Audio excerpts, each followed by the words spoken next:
Hello, welcome to the Honest Wargamer. I'm your host Rob. It's Thursday night, it's ladies' night, it's the night of 40k, and I'm joined by, in the studio, Nick. How you doing, Nick? Hello. Hello, and we're joined live via the airwaves because our internet's not good enough, our studio's not good enough to support him. The wonderful, the powerful, some would say even the Desanine, Tom Layton. Have you ever seen the Naked Gun films and Police Academy or whatever it was? I've seen all of the Naked Gun films and all of the Police Academy films. Who's that really tall dude who you never see the top of his head?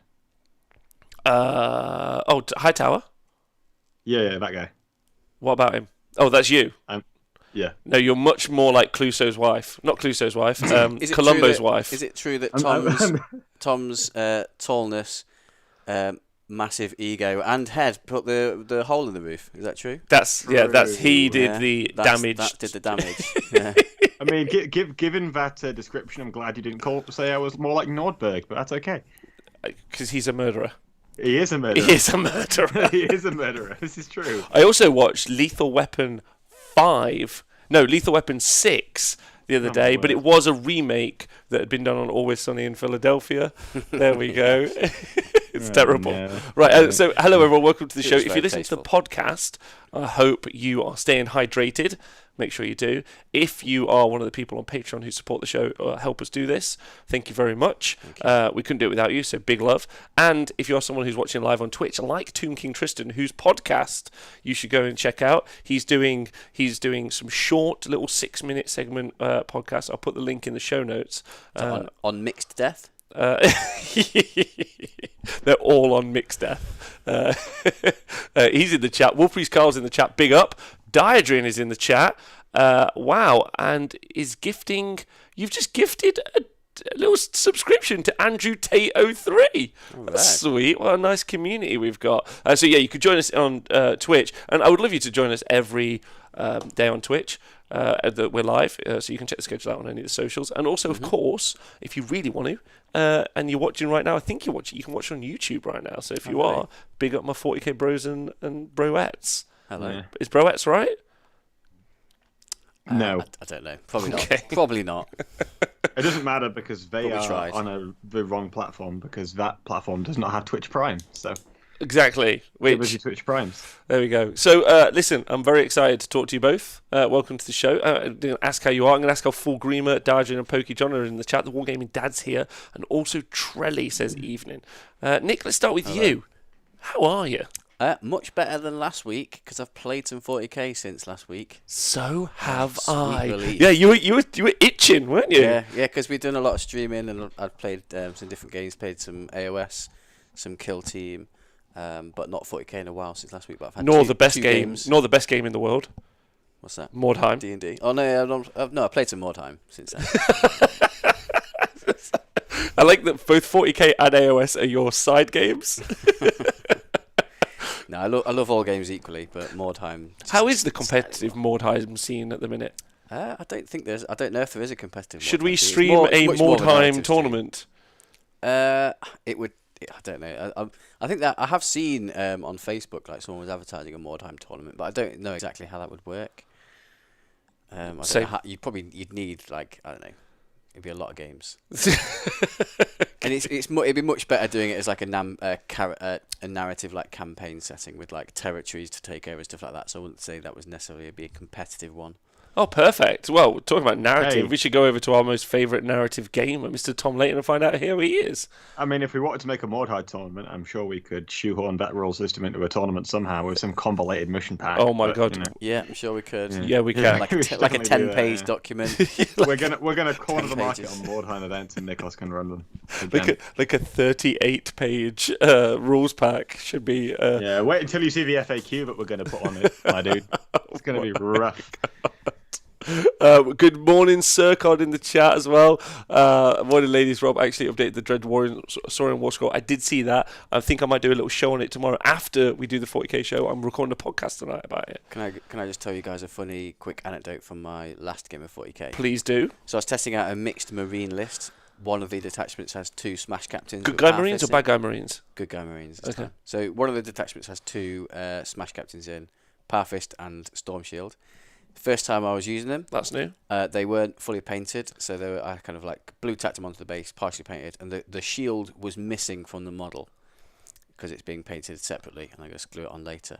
So the first time that one got shot, it took 4 Graviton Singularity Cannon shots, Yeah.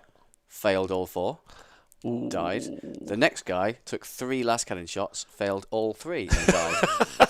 So the first 7 3-up invulnerable saves I took that game, all straight through dead. Straight through. And it was weird because they didn't have those shields modelled on. So it was like they weren't there. Spooky. Oh, okay. Do you attest? Do you think that I the think model? they knew. Do you I think think they models knew. that are fully painted and built perform better? Yes, 100%. Well, based on my experience of that game, that's scientific fact. It's not even an element of doubt in my mind that that's how it works. Tom, do you agree with that testament? What, to mixed marines? And you should have your shields on. No, that, and also if you have a fully painted, fully sorted out army, it performs better in the game. I mean, I personally prefer armies that are completely see-through, personally. But, With a kind of like crystalline well, structure. yeah, just put like some lighting in there, like make it glisten, like filter out. It'd be cool.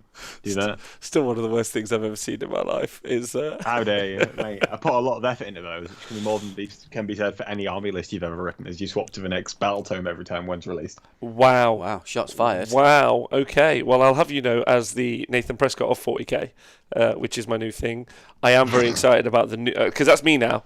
I only play. The new insert X faction here. No, insert X only orcs is all I ever play. Okay. But Tom, tell me about how you have been in the 40k community recently. What's been going on? Mate, I've had a worse week because I have played 40k, so that's been disappointing. Oh, how did it go? No, it was fine. Like, it was just 40k, wasn't it? So I played Cerbator. That was a good game, actually. Chris Eaton, what a babe. Yeah. In the chat, probably. I can't tell because I can't get into the stream. He was playing some Raven Guard, and that was cool because I got to experience Raven Guard getting +1 to hit and to wound against all your characters in the character doctrine. And of course, my knights are characters because they've got relics and warlord traits. So he came down, he shot a bunch of knights with his bolters, and then he failed a charge, and my knights kicked him. So I've been running a weird mixed Imperium list with 3 Crusaders in it, an Imperial Fist attachment with 3 Thunderfire cannons and a captain. I've ended up running a patrol with a squad of Grey Hunters in it, with a Power Fist, a Melter Gun, a Wolf Banner, and a Thunderwolf Lord on a Thunderwolf. A Wolf Lord and Thunderwolf. What is this list?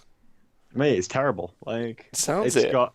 Well, it's Like, alright. started out fine, 3 Crusaders, then you had Yeah. 3 Thunderfire Cannons, fine, Yeah. but then you went all Space Wolf on us. Yeah, it was there's like super 180 weird. Points. Yeah. So the Space Wolf, the Wolf Lord has a Thunderhammer, and then it's my Warlord, so it's got Saga of the Hunter, which means it can advance and charge, and then it's got the Armor of Rust, which means it has a 4+ invulnerable save rather than a 5+, and it can, when it's in combat with something, it can make it fight last.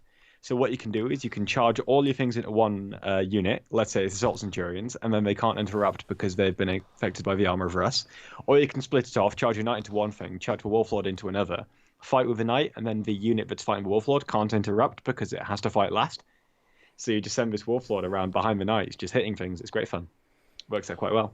Nice. So yeah, I played Chris in a Warhammer, what's it called, a Chapter Approved mission.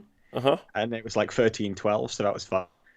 And then I played 2 ITC games down at the Outpost League. I'm meant to have like 6 games in the Outpost League because I won that last time. So I'm trying to sandbag, but I took this army and it was actually kind of gross. So I played Kev, who's one of the main guys in Sheffield, and he was running some Imperial Fists with some Assault Sense and some Shooty Sense and lots of Stalker Bolters and some Whirlwinds and all that jazz.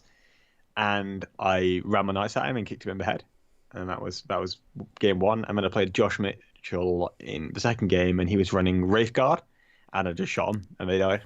So I won both those games as well. So that was all right. They were good games. Wraith Guard look just... pretty cool though, don't they? On the Oh, they board. look pretty cool, but They'd be a unfortunately they sweet have- army. Yeah, they look yeah. sweet. They look And sweet. Problem is, you just pick them up off the board with knights. It's just like, well, their range is so short and they're so like slow. They don't really do anything, but just kind of trudge around the board getting shot at. Yep. That's a shame. A huge shame. Okay. All right, fair enough. But so you've not been enjoying 40k, or you have been? I have been. It was more of a kind of, I'm out practicing again. Yay. Oh, and I've been painting a lot. So I'm painting for some events coming up. And I've painted What are you painting? That's the real question. I'm painting Grey Knights, obviously, but I'm painting my way through my squad of Interceptors right now. I've got I thought you'd be doing, based on last week's show, I thought we'd be seeing 3 Nemesis Dreadnoughts coming out of you. Yeah. Well, I like them, but I need to buy them first. So I'm building this army, and then I'm going to add those later. So so the way I paint my things is I paint like a part, and then I'll glue it on. And all these Interceptors are done apart from their backpacks. And I'm just painting the eyes on their helmets now, actually. So they're almost done. And then I've got 10 more Paladins and 45 Strike Marines to do for next weekend. So that should be fun. You got the list? No, I don't have the list. I do. I just not going to run it. I have all the models for it, but I'm just going to run something slightly different. So I've only got 1 squad of Paladins. I've got some Interceptors in there. I've got some Purgation squads. Testing that out. See what I think. Still. Yeah, so stress testing elements of the army. Well, I've already played this list 20 times. But I'm going to play it a few more times. Decent. Getting the reps in. That's what we call it. Getting the reps in. Okay, reps decent. I played Warhammer. How did it go? I played 40k for 1 turn. Ooh. 1 turn? And then he went home. I didn't. I was there for 3 hours. Just my opponent, Ewan, who's an angel, just refused to play me anymore. It was just. So I just. Was he calling orcs broken? So he had Imperial fists. Yeah. Right. Again, we played a chapter approved mission, which is fine. Did they famously kill orcs? Well, so he had a Relic Leviathan Dreadnought. He had 6 Centurions, all with the bolters. He had a bunch of other stuff. He had an Inquisitor, which was great. And then, so I just deployed everything. I deployed all of my custom mega cannons, of which there were not custom mega cannons. Sorry, smasher guns. Of which there were 18 on the front line. Excellent choice. And then I put my KFFs. Then I put my 1 KFF kind of in the middle of them all, also in cover. Just like to point that out. And then I just put. He was like, so he said his strategy is I'm going to shoot all your boys, and then I'll start dealing with the guns. So I just backlined all the boys with the jump with the 2 weird knobs, and then I put the 3. So I had no screen. But use a teleporter strategy as well to stick them in deep strike. No, I didn't even do that. I was just I'm just going to put them all at the back, and just fling them over. I'll be honest, it's because I honestly forgot I had that stratagem, and because I was just losing turn 1. I'm just going to do Green Tide and just make stuff immune to battle shock. Welcome to Warhammer 40k, and then I just flung over. Anyway, so then I just put them back in my 3 WAS bombs at the back, and he was just like, "Oh, you can go first." I was like, "You sure? Your Centurions are..." Did he explain why he made that decision? Yeah, because I think what he wanted to do was he wanted to get... he wanted to have the planes fly over so they were closer, so all the intercessors and everything could shoot at me. And then he wanted to, the intercessors and everything else, and deal with the planes, then he was going to deal with everything else. But what I did on the first turn was I just one-shotted off the Centurions with the first 3 mega cannons, by the way. 3 of them did it. The first 3 smasher guns, took 5 of the 6 off, and the last one was down to 1 wound. Then the next 12 did no wounds. That's orcs for you. Isn't it? That's orc technology. Yeah. So but then I finally took that last one off, and then I also think I managed to take off. But then I threw the 3 WAS bombs over, and this was what was really cool. They took out a Thunderfire cannon, which was great, and then they also threatened his Inquisitor. Oh no, his Space Marine captain, and I managed to get the teleporter Mega Blaster off on him. And all I had to do was roll the 6. Didn't roll a 6 to teleport him into space, but that would have been good because he was given all the re-rolls, right? And then he had his turn, and I jumped the 90 boys. The 30 boys. Obviously, charged them in, and I locked up his lieutenant. Maybe I think I hit his lieutenant at the back, and I also hit his Relic Leviathan Dreadnought. So that was just now locked in combat. So what did he have left to reply with? Some intercessors, and like a real salty attitude. I'm joking. This is the thing though, like, because this is what I was saying about orcs versus marines, especially on Warhammer World boards, because it's so empty. But also, transhuman physiology doesn't work on smasher guns. No. It didn't do anything. It doesn't. No, it doesn't against smashers because you don't even roll to wound. You do something else. Exactly. So at the end of the day, and then he's just like, in his turn, he's like, I refuse to take over, sort of thing. So he's like, I refuse to do turn 2. I was like, fine, that's not a problem. And by the way, I don't want anyone to like judge you, and like, it was completely fair. It was like just OTT. Because then in my turn, I also, because we just rolled out some stuff. He's like, cast a jump. I was like, yeah. Oh no, because he killed some of those boys, but then I just green tided them pretty much back to where they started off. It was great fun. I had a great time. Surfer Dibs, thanks for subscribing. Thank you to everyone who's watching live. And I apologise about the network issue that we have when we have people call in.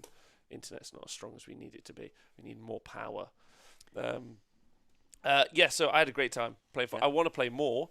And I was going to paint on my 2 Wasbon Blaster Jets, but now with the new 40k news that Mr. Gazgul Big Dick Thraka himself is back, I reckon he can't be more than 400 points. So I reckon get a new data slate. Yeah, that's what I'm hoping for. Yeah. So he's massive now. What, you can't hear Tom? I think my mic's. Oh no. No, I can hear. Sorry. What? Yeah, we can hear you. Okay. Yeah. You can't hear me because I'm not talking. That's why. Yeah. Okay. So Gazgul Thraka's back, and I'm super hype as fuck. What about you guys? Yeah, his model looks amazing. I like the fact that it's not too dissimilar to his old model. Like, it's very much the same. Because I kind of thought, it'd be Gazgul, because the previous incarnations of Gazgul, he changed quite dramatically. As he got like a new, bigger suit. But what I like is they've not like gone, right, let's just go mental and make him enormous, because we talked last week about him being a knight size, which would have been a bit ridiculous. No, I think he's the size, like, so sometimes Games Workshop takes photos. I think it'd be more like Dreadnought size. the Redemptor Dreadnought size. I think it'd be more that size. Which is still a big uptick. Yeah. I really like how he looks very similar to the old model. But it's just like a bit more of a modern take on it, and you can see there's a few upgrades on Gazgul as well. Like his claw looks massive. Because before he had like 2 big things and like an opposable Pincers, thumb, but now he's got like 2 or 3 big claws, an opposable pincher claw, and then like 3 little crushing bits. So previously they're called power claws, right? Yeah, like that's their version of like Thunderhammers or anything else like power fists. But this has got to be a bigger version? So what's a greater power claw going to be called? Would it be kind of like a power mastercrafted one, but like an orc version of mastercrafted? So like big mech crafted power claw. I don't know. Something large. Yeah. Something. I mean, he's got those super claw. He's also got those huge grabber. Yeah, the huge grabber. Yeah, huge grabber. He's also got that ridiculous, and I mean ridiculous gun, hasn't he? Rocking. And I'm pretty certain that armor save. Yeah. He's definitely going to have the bigger power claw. Thank you, Retastanti. That's obviously what it will be. We're idiots. So he's going to be. He's definitely going to have a 2-up armor save. I'm hoping there's an invuln in there as well. Yeah. There is normally. I remember we used to have to be able to get 2+ invulnerable save for return and just run at people. It was great. Well, I think that's going to be the major issue, realistically, because I'm hoping there's some way to get him in. I really like the idea of deep striking 30 boys and deep striking Gaz, or just like Tom said, keeping 30 off the board, to jump in 30 and deep striking Gaz turn 2, hitting them with all of that. I think that would be a really fun. The problem with that is that if you're going to be deep striking, you almost always want Evil Sons just for the +1 to charge, because it makes it so much more reliable. Yeah. That's the problem with it. I like the idea of sticking him in like a big battle wagon with a load of knobs. Yeah, I don't. Driving that forward. Do you think you'll be able to get inside a battle wagon? Yeah. Maybe. Well, it depends. Like if it just has like the keyword like Mega Armor or whatever, because you can put like Mega Armor knobs in a battle wagon, I think, but it'll obviously take up more space. Yeah. Give him a looted Baneblade. That'd be cool. I'd like to see a driver of that orc truck say, "No, Gazgul, you can't come in." I want Gazgul to just pick the Orc truck up and go with it. But anyway, he's going to be straight on the pre-order list for me as soon as he's out. Like, even if he's trashed here, doesn't matter. He's going in my list. The rest of my list is fine. The 2 Waz bombs, which were great, by the way. Yeah. Which were great. I know both of you think that I'm an idiot for running through. How many Waz Marines bombs. did they kill? No, I never thought that. Oh, thank you. Well, they killed. The first thing they did was straight away kill that Thunderfire cannon, which I didn't have the range because he was out of line of sight from all of my Smasher guns, and he was at the back of the board. I just wazzed over with the planes, and they were Wazzed over. Thank you so much. Yeah. So and then I just blasted him off. You wazzed on his army. Anyway, so I started blasting. I started blasting. Then I just jetted away. Yeah, so they were genuinely good. I don't overly want to replace them with Gazgul because I think it makes me more pinned in the back of the board. But I definitely want. I'm just going to get him anyway because fuck it, it's going to look amazing. And I'm just going to run around just making Orc noises because I'm the Nathan Prescott of 40k now. That's my decision reached. Good choice. Plus, and also, fucking hell, a lot of board space gets taken up by Orcs on 32s, right? Like a lot. Oh yeah. Yeah. It's a good thing as well as a bad thing though. Like you can always stack it so you can still fight with most of your boys, but it also like means that you can string out and really control board space for deep strikers. Like I was playing a game at Belgium, and in the last game I was playing Granites with a lot of stuff in deep strike, and I was playing the guy I was playing. I won't mention his name because obviously it's kind of like a practice event, but I saw it and he was playing Orcs, and I was like, wait a minute, he can block off the entire board here if he passes 2 charges. Yeah, like you could take up so much space, right? Yeah, I won't be able to deep strike anywhere if he just does that. Yeah, which And I was like, I'm keen for. So yeah, I'm hoping to play more 40k. I've got some pretty big stuff I'm working on this week, so I won't have time. Which might even cut into. I think it's probably going to cut into most of my weekend. But next week, I'm hoping to get back on the tabletops in the week and play some 40k, which I'm excited about. Nilka, evening. Sergeant Rolf asks, "Are we hoping for 9 or 10 wounds with Gazgul?" Definitely 9. You don't want. not 10, please. Nah, Not 10, no, not no. 10, not 10, not 10. No, not then 10. he's getting shot Don't at. give him 10 wounds. No. So, what We about want him 9 to stay alive. wounds and he halves all damage he takes? Yes. Yeah, obviously That that would would be be good. amazing. Hey, at least to be fair, like I've actually run Gazgul this edition with Yeah, you this have. book. You I have. wasn't bad. He was fine. Apart from that time where he charged Tev Haverty's Yavara, did 14 wounds and did 2 damage. I'm quite It's like, excited right, about the so- idea that you might be able to just because currently I've got 90 boys, but I want to be like, how many boys is too many boys? And also, I was having a really hilarious like. I ran conversation 170 model Orcs once. Wow, how was that? Do you want to put Gazgul in the middle of that? The average experience you have is taking models off the board. That's what you spend most of the time doing. Because my turns were quite quick. Because it's like because all the movement trays move in, no shooting really, move in, bit of charging, and then use a dice app to do attacks. Yeah. So it's relatively quick. But then your opponent's shooting phase is arduous and long because they've got a lot of boys to shoot, and most of the time I was taking off models. Yes. Okay. I mean, Yeah. It was quite here's fun, the thing though, like Gazgul's actually still fine because his rule that allows you to do an extra attack for every boy unit within 6 inches stacks no matter what clan you have.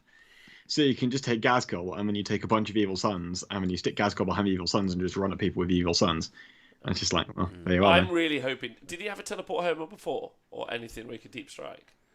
No, but you can use the teleporter, which is the 2CP stratagem for Orcs to deep strike him, I believe. Yeah, but I'm not sure. That's gonna. I mean, if that's possible, that's gonna be the one for me. I want him to be. I want to be able to deep strike him. I want to have a monster that's in reserve as a threat. Can't get shot turn 1, which is why I don't mind him being over 9 wounds because I think he's never going to be fast enough to womp up the board anyway. Realistically, like What was in the truck? because I don't know. I don't see it personally. I kind of agree with Rob that you're not really going to see him like just walking up to things and charging things. I don't really see the likelihood of him He'll be deep striking. running like a fucking gangster. This is the thing. I don't really see the likelihood of him just dropping down and charging something useful either, because you can screen and it's a long charge and whatever. So, ironically, Gazgul kind of becomes this weird utility unit, which is actually ridiculous for what he should be. You mean threatens, makes them screen and bubble when... No, what I mean is he literally exists to give the rest of your army buffs, like +1 attack. Well, that's if there's no rules changes. So we'll see what he's Yeah, like. Yeah, I'm hoping they use this opportunity to give him some rules changes, but then also like advance the orc. It'd be really, really awesome if they very used that ways Oh, to do mate, that. I don't really want to see them advance the law, but after what they did to poor Commissar Yarrick, man. Why? What? Like, right? I'm a Space Wolf connoisseur, right? I love my Space Wolves, don't Okay, I? We know wow. this, yeah. Yeah. We know Well, this. it's time to talk about Ragnar Blackmane as well then. Yeah. Yeah. Well, my issue kind of is that we've had like decades of this is the battle. It's Yarick versus Gazgul, and then suddenly this Space Wolf just turns up. There is no history between these two characters whatsoever, and we're meant to believe that they're arch nemesis or arch nemesis. I'm like, nah, bro, not having that. Like, scuffed in it. Not true. Well, Yeah, but I don't think these boxes are Corporate necessarily bollocks, innit? Yeah. Not having any of that. well, no, yeah, I agree. Like, someone was talking to me about like how long-lived Yarick is, right? Like, and he's like 180 years now, and it might just be that it's because like the orcs believe that he's invincible, and therefore that's what makes yeah. him lives longer. Yeah. I love that. That's quite great. Yeah, but that'd you be know, cool. but whatever. Like, you know, the narrative aside, and the Games Workshop are pumping the books out, so it's going to be. Yeah. I mean, anyway, Mate, it's fine. Yeah. I just want to know what all these people who cry about female space marines are when basically lore abomination actually occurs. Because that's not what bothers them, right? Right. So I just want to say hello to Dan and Supervise in the chat. Big love to you, you gorgeous What up? Australian man. And Wolfpriest Carl wants to talk about. So did you guys also see? Well, the space? Wolfpriest Carl wants to talk about Tom's beard first and foremost. And also, And then I have also a bit Ragnar today, Blackmane. yeah. And what do you think about the new Space Wolf model? I have an opinion, but I'd like to hear what you two have got to say first. I think put on he's okay. Twitter, I like it, but he stood on something daft, and I don't know why. Okay. I don't get this weird Games Workshop habit of just sticking all the characters on silly little bits of Yeah, terrain. it's a bit weird, isn't it? Yeah. I took think a they've bit done that surprise. so they can give him sort of like a dynamic pose. I'd like to see a different. I'd like to see it in person at a different angle because it looks. I don't know. It looks a little bit weird. It's almost like Yeah, like the. I don't get how he's even jumped on there. Is he using it as like a trampoline or some shit? yeah, Is he doing it so Yeah, if he Vindicator was assassin springing can off see it- him and shoots him in the head? if he was springing off it, he'd have one foot on it, wouldn't he? And then the other foot sort of in midair, like. Yeah, it kind of looks like a weird standing jump, doesn't it? Yeah. It's an odd pose, but then again, like there were a lot of criticisms pointed at Gazgul because he's very much looks like an obliterator. He's got that kind Oh of. yeah. He's got He's that, got the exact pose of that old Chaos Dreadnought. yes, yeah. So he's got Right. that forward leaning thing. I guess realistically, you talk like at this point, Games Workshop have models within the thousands. Yeah, they're always Like, gonna. They're match gonna something. hit multiple poses. I reckon Oh, that yeah. they probably like intentionally have some sort of. Well, I managed to talk, so I talked to one of the design, so the design to a bunch of those as well, but the design managers, which I thought was a really interesting interview when I worked for Games Workshop, and he was telling me that one of the things that they do is they create a silhouette for an army. So when they're looking at new models or looking at new model ranges, one of the things that they're quite conscious of is that it has a specific silhouette. So they're like, well, we need kind of larger-ish models here, or a flying unit, or something like that, which I thought was quite interesting. And maybe they have an imprint. I don't want to say it's lazy. I don't think that's fair, because really it must be super hard to keep not only just design the model. There's only so many poses Yes. that are possible and look normal. Yeah, and maybe adding the bases allows them to add, especially when it's just from a flat surface. If they start adding some bases, like I keep thinking of the Vindicator Assassin, like leant up against his little brick wall, and it would look super weird if he didn't have the little brick wall. Yeah, 100%. Like I think my issue with it is the pose has to make sense, right? So in Gazgul's case, he's bracing himself for a charge and he's like got his arm ready and he's shooting him like he's shooting Overwatch, right? That makes sense to me. Ragnar is meant to be charging at Gazgul. In what world does he like double feet jump off like a weird Aquila foot thing? Well, it's like the movie Reign of Fire when he jumps off the building with the axe at the dragon. I get, but it's 40k and it's a little bit absurd. But there's absurd, there's anime absurd, and then there's this. Honestly, I'm waiting for the day that we see a Space Marine doing the anime run. Yeah. Naruto running just through the battle. Naruto running. No, I think that's what's the new White Scars. That's what they're going to be like. There'll be a White Scars specific infantry unit that will be doing the. just going forward with blades on their helmet, just gonna hit. I'm really into that. I'm really into that. All right. Well, so obviously, Saga of the Beast is out soon. I'm very excited about reading that. I'm sure the the pre-order stuff will be up soon, so the people who get advanced copies will be given it. But we could talk about it next week, right? Which is I'm for one very excited. I'm excited about playing some more 40k next week. So super hype. I'm really loving my orcs. I had a great time playing with them. For the one term that you did. That wasn't my fault. Like, I mean, it kind of was. Why would The other guns would have killed him, yeah?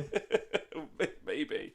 Anyway, Yeah, but it I did. don't know. Anyway, I had a great time, and I want to play some more. And it's a fun list. It's a really fun list. I really like rolling the D3s and the strength. It's so fun. And that's the most important thing, isn't it? Scriver in the chat saying, well done, Rob. Thanks for running 40k. That's just rude. I also, by the way, I hate the Space Wolf sculpt. I think it's awful. Yeah. I just can't. It's just like, it's just like whatever. Like, just whatever at this stage. Like, they all look the same. All the Primaris stuff, I'm like so bored now. Is that a Honestly, lieutenant? Yes. Yeah, it's just Is it just some other guy? Like you said, Tom. Like, where's his narrative? Like, why do I give a shit? Like, this is because he got died, right? So that, like, he basically died almost unsavable. So then they had to, like, resurrect him using the Primaris Rubicon in a procedure so dangerous no one ever survives, But he looks brand new. with 100% win rate. Yeah. Like, so he's already survived it, and I'm just like, kill him, because I did see someone saying the issue is because they've got, like, Azrael could die, right? Yeah, Like, I mean, I feel like just being a named character means that the Primaris ritual can never fail. Yeah, Can we just kill a named character on the operating table of Fabius Bile, isn't it? yeah. I mean, we've also heard Fabius Biles coming out. That Oh, yeah, announced I've Seen some recently. sneaky peeks, haven't we? Sneaky I've peeks. just been listening to Galaxy in Flames, so I've been introduced to that character. So Okay, good. Yeah, well, he's very awesome. But I just think, just kill some characters off. Like, why are you going to Rubicon them? they literally Yeah. brought Eldrad back. People done the other people thing. liked Game of Thrones for that. And then we didn't, Nick. Yeah, so then we maybe did- there's then a we lesson didn't. to learn. No, we liked Yeah, Game of Thrones true. for that, and then they stopped doing it, and we didn't like it. Yes, that's true. Yeah. Plot armor is strong armor. Yeah. Literal Raina Brown of the 40k universe. Yeah, and 40k all the way, who's currently in the chat. Welcome, Pod. big love. Saying Fabulous Bile is on the way. Yeah, I like the nickname Fabulous Bill. Fabulous Bill. Brother Man Bill. And I'm not saying it's not a good Primaris model, but I'm just kind of done with Primaris models, unless it's like I want to see a Hellblaster unit that's got something different, missiles. My theory grav. is, so obviously for all the Space Marine chapters, kind of what happened with AOS and Warhammer Fantasy, right? So ages ago, Warhammer Fantasy, we had the Grim Reaper guy, the Reaper, Yeah. what are they called, and then we had the Banshee. And then a couple of years later, AOS came out and we got the whole Nighthawk range. So my theory is for the current Primaris sculpts, like they've released Mephiston, this Dark Angel chap, the new Space Wolf one. So they're prototypes for the next wave of Primaris Space Marines that are more specific for Space Wolves, Blood Angels, Dark Interesting. Angels. I Yeah, think. they do tend to do that. They also do that in box sets as well. Like they'll put like a box set game and a way to explore some new races. And so, like, Yeah. we've seen Chaos Cultists. We haven't seen Chaos Cultists in multi-part kits that you can buy, but we've seen some small Chaos Cultists in Blackstone Fortress. And the Beastmen guys. The Beastmen guys. So I think, like, we've got some. Honestly, I think the thing that's going to happen with 40k now, because obviously you'll have 9th edition. I think that's almost guaranteed. That's what we're going to hear about at Adepticon, if Adepticon happens. But after that, I think we're going to see a whole bunch of new chaos. Not new chaos. Sorry, I think we're going to see a whole bunch of new Space Marine. I think we're going to see a whole bunch of new 40k armies, like whole new factions. That's what we're going to see. We're going to see brand new codexes, like brand new factions. We're going to have the whole universe explode. Beastmen, who knows what the fuck else, like you've said. So I think it's going to be a genuinely exciting time in 40k coming up. I'm excited. Yeah. I, for one, want the Dark Mechanicum. Oh, don't get me horny. Don't get me horny. Not on a Thursday night. Me and Nick, are we going to build that together? The Rat Canicum, make it out one more time. Yeah. Okay, right. So, big love everyone in the chat. We're going to get on with our main subject of the show today. Tom, you okay with that? Oh, we've lost Tom. Has Tom been lost to the warp? Sorry, I pressed a button no, I he's wasn't meant to back. press. I'm not okay with that, but go and do it anyway. Every time. Okay. So, So one of the things that happened yesterday is the WTC. They updated. So the World Team Championships for 40k. They updated, not just for 40k, but well, anyway, they updated. it is just a 40k. Yeah, it is just for 40k. But anyway, they updated their mission pack. One of the missions got changed. So we had a chat about it, and we thought what would be really awesome would be to have kind of like an in-depth discussion about the mission packs. Because one of the things that we've done on this show quite a lot is rag on all mission packs for 40k. That's because I come from an Age of Sigmar gaming. I mean, obviously I played 40k a bunch as well, but in Age of Sigmar there's fixed objectives, fixed turns, and the scenarios really drive gameplay. Nikos, you've come from a variety of different backgrounds, right? Bolt action, more time, and a bunch of other stuff. And then Tom, you've been playing all sorts of varieties, specifically ETC 40k for a long time. Pretty much, which is basically what Worlds is now. I did play Lord of the Rings before that, and that was pretty much it. So it was Lord of the Rings 40k, Worlds format of 40k.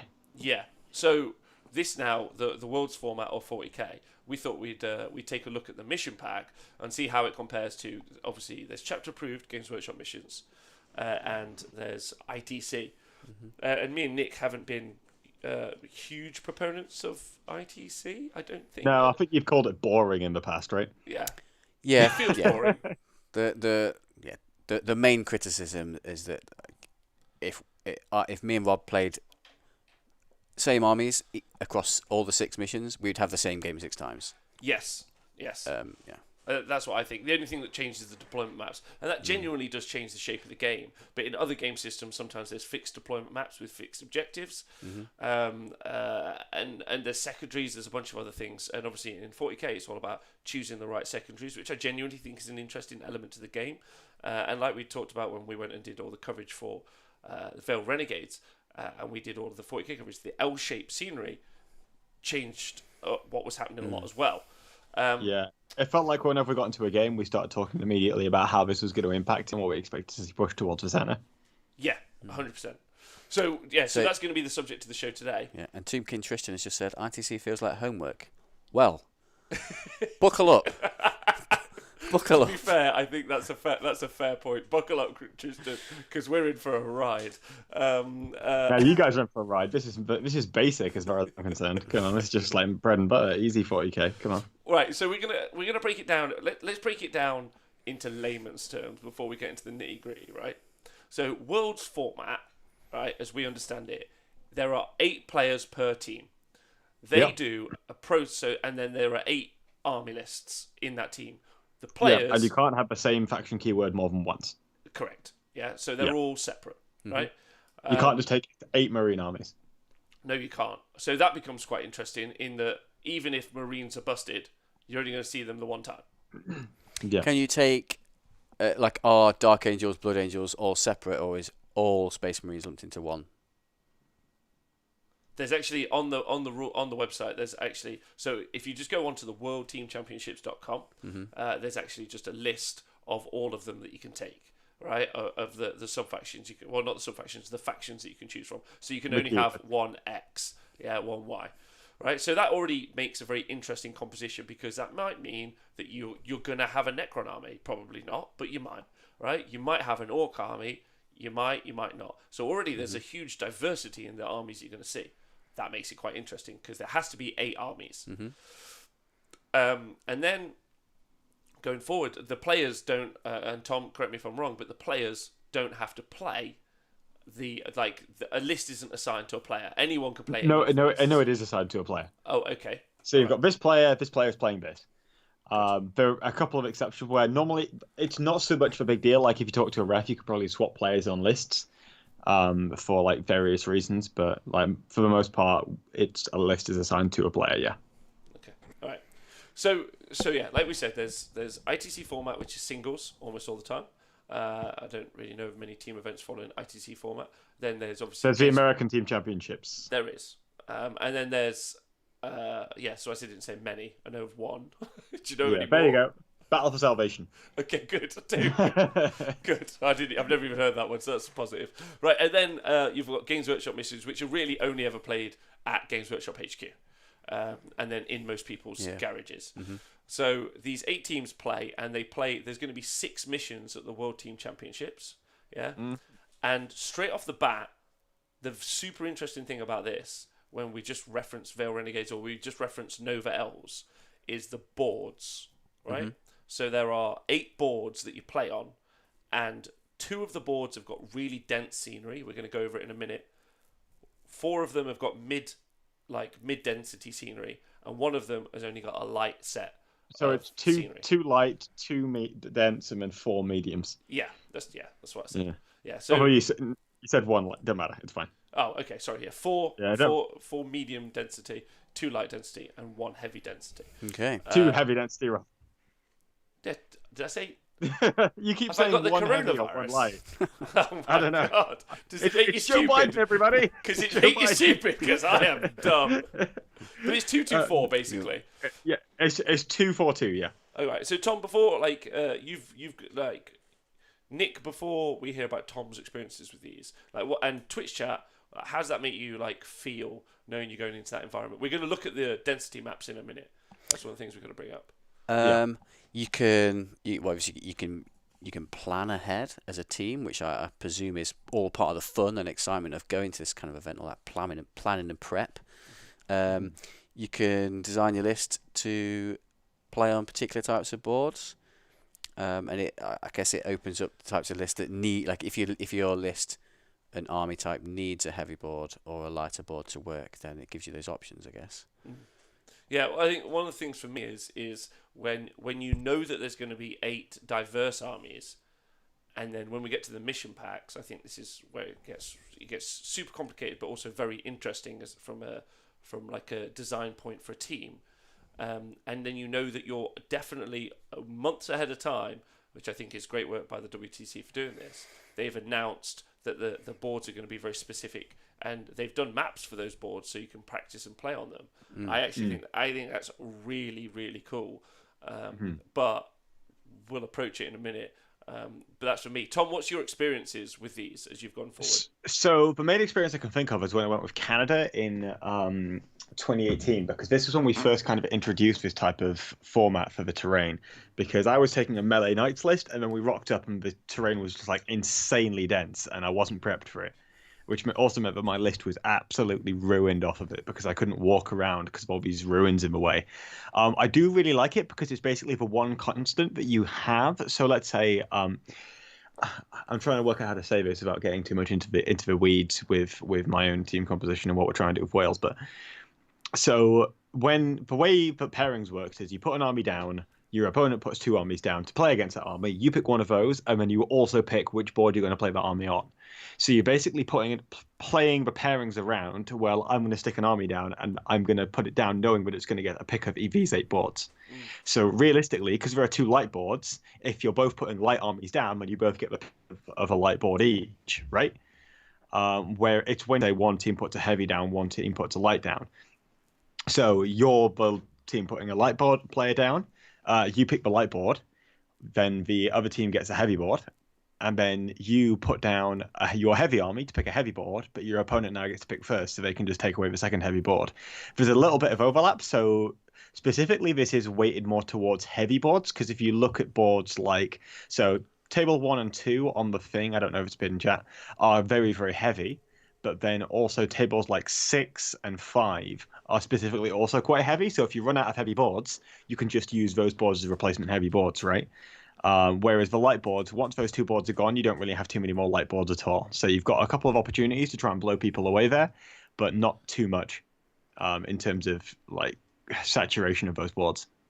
Yes, I think that the key for me is obviously if you build an assault heavy army that really does want as much line of sight blocking as possible, getting onto these dense boards seems like what I mean. Or just something annoying like Sisters. Yeah. So what it really does is it creates space, or it creates a environment in which you can build some different types of lists. Which when you're 100%. Like we talked about ITC. When you're playing ITC on the Nova Elves, you're literally playing the same game at every tournament as everyone else. Now, there's some nice parity when you're playing across the globe and everyone's playing like that. So it's pretty good for maybe stats or results and be like, okay, this army always performs very well, but it only performs very well in one very specific environment all of the time. What I like about this, just this element before we talk about the rest is it if I wanted to build a heavy melee army, there's the option that I might get to play into it. Now, obviously, difficult, like, you know, they're going to put their, let's say, army that wants to go into that line of sight, heavy and dense Or something terrain. that's good into those lists that want the line of sight boards, right? Exactly, yeah, like loads of indirect fire cannons at the back of the board that don't mind. So it's a really cool like counterplay mechanic for what you're building and also your lists. Whereas if you're building into ITC or if you're building into Games Workshop missions, like literally nothing matters because their boards have just got like infinite range, no line of sight blocking terrain. It's just a crapshoot. But in this situation, essentially what you're saying is, well, I need to take this list, but equally we need to be able to deal with this list. So now we need to build some counters for that list. So then we need to build counters to the counters into our other list. And you know what I mean? It kind of acts like a weird spiral with constant improvement, which is why I really, really like team format, because it's not like you can ever reach a state of perfection. Yes, it's just a constant rock paper scissors. All right, so let's look. In that process, will each team get to pick 4 tables? Yeah, well, I believe one team essentially picks 5, and the other team picks 3, just because of the way that the last game's going to work. Because when you've picked 7 tables, you like the last table is always going to be picked. Yeah. That's just how it happens to work. But I also believe that is counteracted by the order in which you pick. For example, if you pick first, you'll get to pick 3 or something like that. I can't quite remember. It's been a while. Right. Okay. Right. So looking at the actual layout that you can see here, like, so there's a key, right? So you've got area terrain. That's creator type. That's blue. Another area terrain, and you listen to the podcast, I'll include all the notes, the links in the show notes. The link, yeah. So you got area terrain, both obstacle and barricade type at the same time. Then you got ruin type of terrain that does block line of sight. You got a ruin type of terrain that's open, and then you got a forest type of terrain as well. All right. So these are how they start to look. So keep those in your head.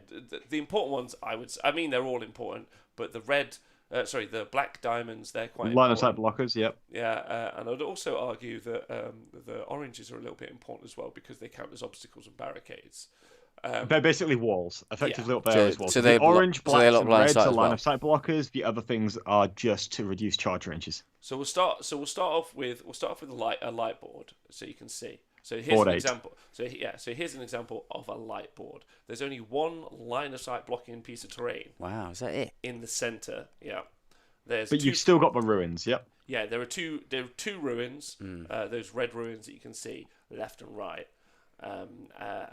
There, and then you've got all of the scattering craters and whatnot around. So it is very open.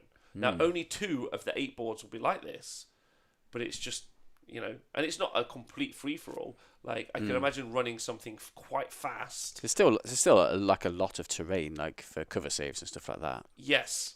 Yeah, but there's not so much for stopping each other being shot at, which is quite interesting. Equally, but it's not like this is a singles event where you just draw this table and then there's a Tau Eldar or something on the other side and just like, well, shit, because there's nothing I can do here.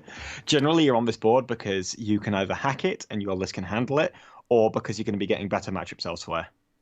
Yes. Okay. Yeah. Would an example of a list that can hack it on this table be like a Plague Bearer spam list? That's just orcs potentially, where you're effectively handshaking and saying, right, we're going to coin flip this.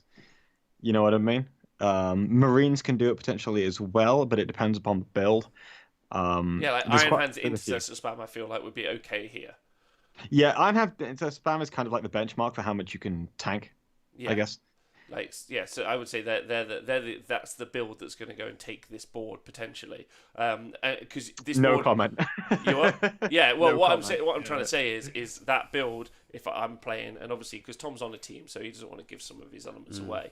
And there'll be more of this. Specifically, I'm a pairings guy as well, so you know. But my point is that would be a good army, I think, to go into here, because really you could turn what could be like a loss for your team into a win just by using the terrain as an advantage. Well, it depends on what you define as a win, for example. So the way that the mission pack works is that there's a sliding scale of win-loss.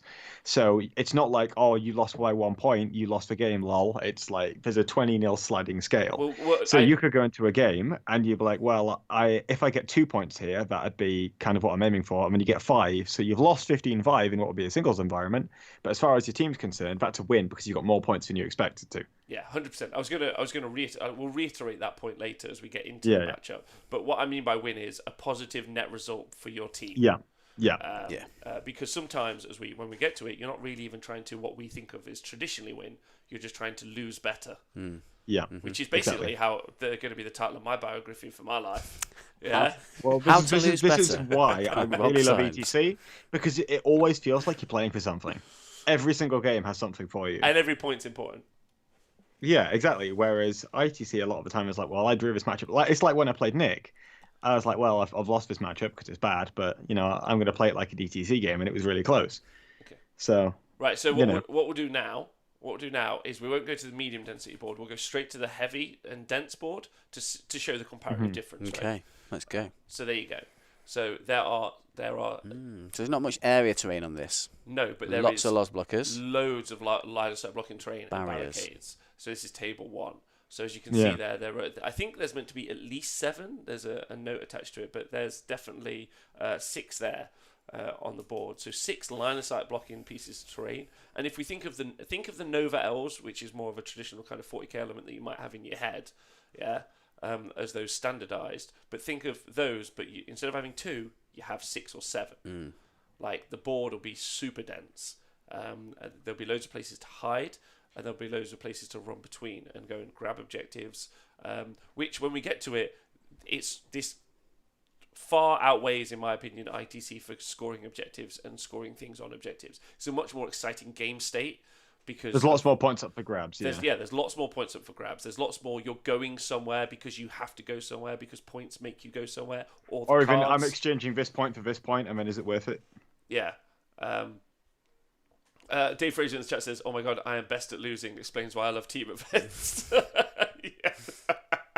I mean, this is one of the jokes of Team Wales. We all like getting lobbed under the bus. All right, good. It's the whole country gets lobbed onto the bus. Please right? help me lose. All right, good. Yeah, sound.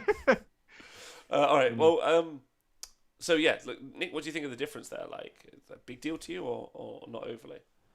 It's night and day, Rob. Night and day. Night and day. Because on one of them you that's can't a much see. better board to play some 40k on. Yes, much better. Like, I don't think I'd necessarily enjoy my experience on a lighter board. That type of board, lots of little firing, because 40k is a shooting game predominantly, so lots of little lines of fire, places to hide, just make it more exciting, dynamic game, close and tense, rather than let's just roll dice at each other until one of us dies. On the glass board of shoot. But again, like, some armies want to be on the other board, some armies want to be on this board. Yeah, I think the difference is really important. And like you said, you're like, that's going to make a better game of 40k. But as much as there are some weaknesses to the other board where there's very little terrain, there's some weaknesses to this. Like, all of that indirect fire stuff just gets way, way better. True. In this. Yeah. And the indirect fire stuff doesn't want to play on the glass board, doesn't want to play on the open board because it's paying points to be able to hide and shoot, which it can't. And if there's nowhere to hide, Yeah. So I'm actually a big fan of this, personally. I think that's really cool. And then Irish Minotaur says, think it's a great table for assault armies, which I'd also agree with. I think that just depends as long as you're not playing against like a whole artillery, no line of sight shooting army. Yeah. But that's the really fun element of the draw process, but also, Yeah. knowing that you can take a whole artillery army and it's better if you can get onto this sort of board. And then on the medium density board, if I can just bring this up, as you can see there's 3 line of sight blocking pieces of terrain. There's 4 sets of ruins, so these will be on 4 of the tables, and there's some scatter terrain as well, knocking around for cover. So genuinely, like, I would even say that that's a little bit heavier than we traditionally expect scenery to be anyway. Tom, would you say that that's true or not true? Oh yeah, it's 100% the case. Like, some of these boards, specifically even when we get into the mediums, like, that's more heavy than you generally expect the standard singles board to be, right? That's my point. And it depends. Yeah, and that's what I'm saying. I'm absolutely agreeing with you on that one, because I feel like it's a case of you kind of skew towards the extremes anyway, because it produces interesting challenges at those extremes, rather than trying to produce a board that suits everybody, which is what I feel like a lot of singles events do. They almost have to, right? Yeah, exactly. I'm not saying it's a wrong thing to do. I'm just saying that's what they do. Ooh, nice. Do. Bit of do. Lol. Do. So those are the board states, which I thought would. Hey, Flukes a lot. Well up in the chat. What up? So I thought it would be cool to discuss those as we go forward, because it might give us some sort of Because it gives them context. Yeah. Yeah, it gives us context, and also you have those in your head, and you think, okay, I can actually build an assault army. And like, I saw your eyes light up, Nick. The idea that you might be able to build a sword. You love fighting. I do love a bit of fighting. He loves grav and plasma. Yeah. Grav plasma and Yeah. just punching people in the face. I finished all my berserkers Specifically this week. children. Yeah. Wait, your corn berserkers are all finished? Yeah, all finished. Did you recover the paint job? I did, yeah. I recovered them. I Oh, just good. slapped a bit more red on. Oh, of course, that makes them all better. Yeah. But Me and Nikos going to have our armies finished at the same time so we can bash them together on stream. it's fine, because I'm also going to Perfect. have my army together. Oh, great. So we can all talk about our hobby progress throughout the weeks. Nice. Wow. Good motivation. Yeah. Wow, yeah, Ghazghkull Thracker's going to be painted up. All right, so let's talk about so have that in context in your head as we go through and talk about the missions, right? Because I think that and then we need to talk about the scoring. So there are 6 missions at WTC, and what's really interesting about the scoring is there's a combined initial score that you get, and you get that from 2 different places. You get that from your Eternal War missions, or if we just think of it as grabbing objectives and holding onto objectives. Yeah. That's a way of scoring points. And Exactly like sometimes- the GW Eternal Wars. In Yeah, fact, like- they are the GW Eternal Wars, but just filtered to make them fit better. Yes, right. There are always 6 objectives on the board as well. Yep. But sometimes only 1 to 4. Sometimes 1 to 4 are more important than 5 and 6. Because they'll count for Eternal Wars. Yes, right. And then so you score points for holding objectives. Yeah, let's talk about that. And then you also score points for completing your Maelstrom cards. So Yeah. that would be your tactical objective cards, which are a deck. Yeah. And the deck design before you come. Yeah, 18 cards. Is that before each game, or is it... So you It- arrive... So it's literally on your list. Okay, so yeah, so you come, you submit your army, and you submit, this is my 18 This is card my deck. deck. Yeah. It can be more than 18 if you want, but Oh, okay. it's not recommended. Yeah, so 18 cards, and the reason it's not recommended, Tom. Do you want to tell everyone why? Because at the end of the game, for every 3 cards, rounding down, you haven't scored you lose a point. Okay. And that's Also, by reducing. So by what's the point- advantage of having more then? And point by point, he means victory point. Yeah. So so basically, if you don't score any cards, you'll lose 6 points at the end of the game. Also, the smaller the size of your deck, the less variance you have. So, like, I could have like 24 cards, but only like 6 of them are achievable at a time. Well, I've got less of a chance of drawing those cards, right?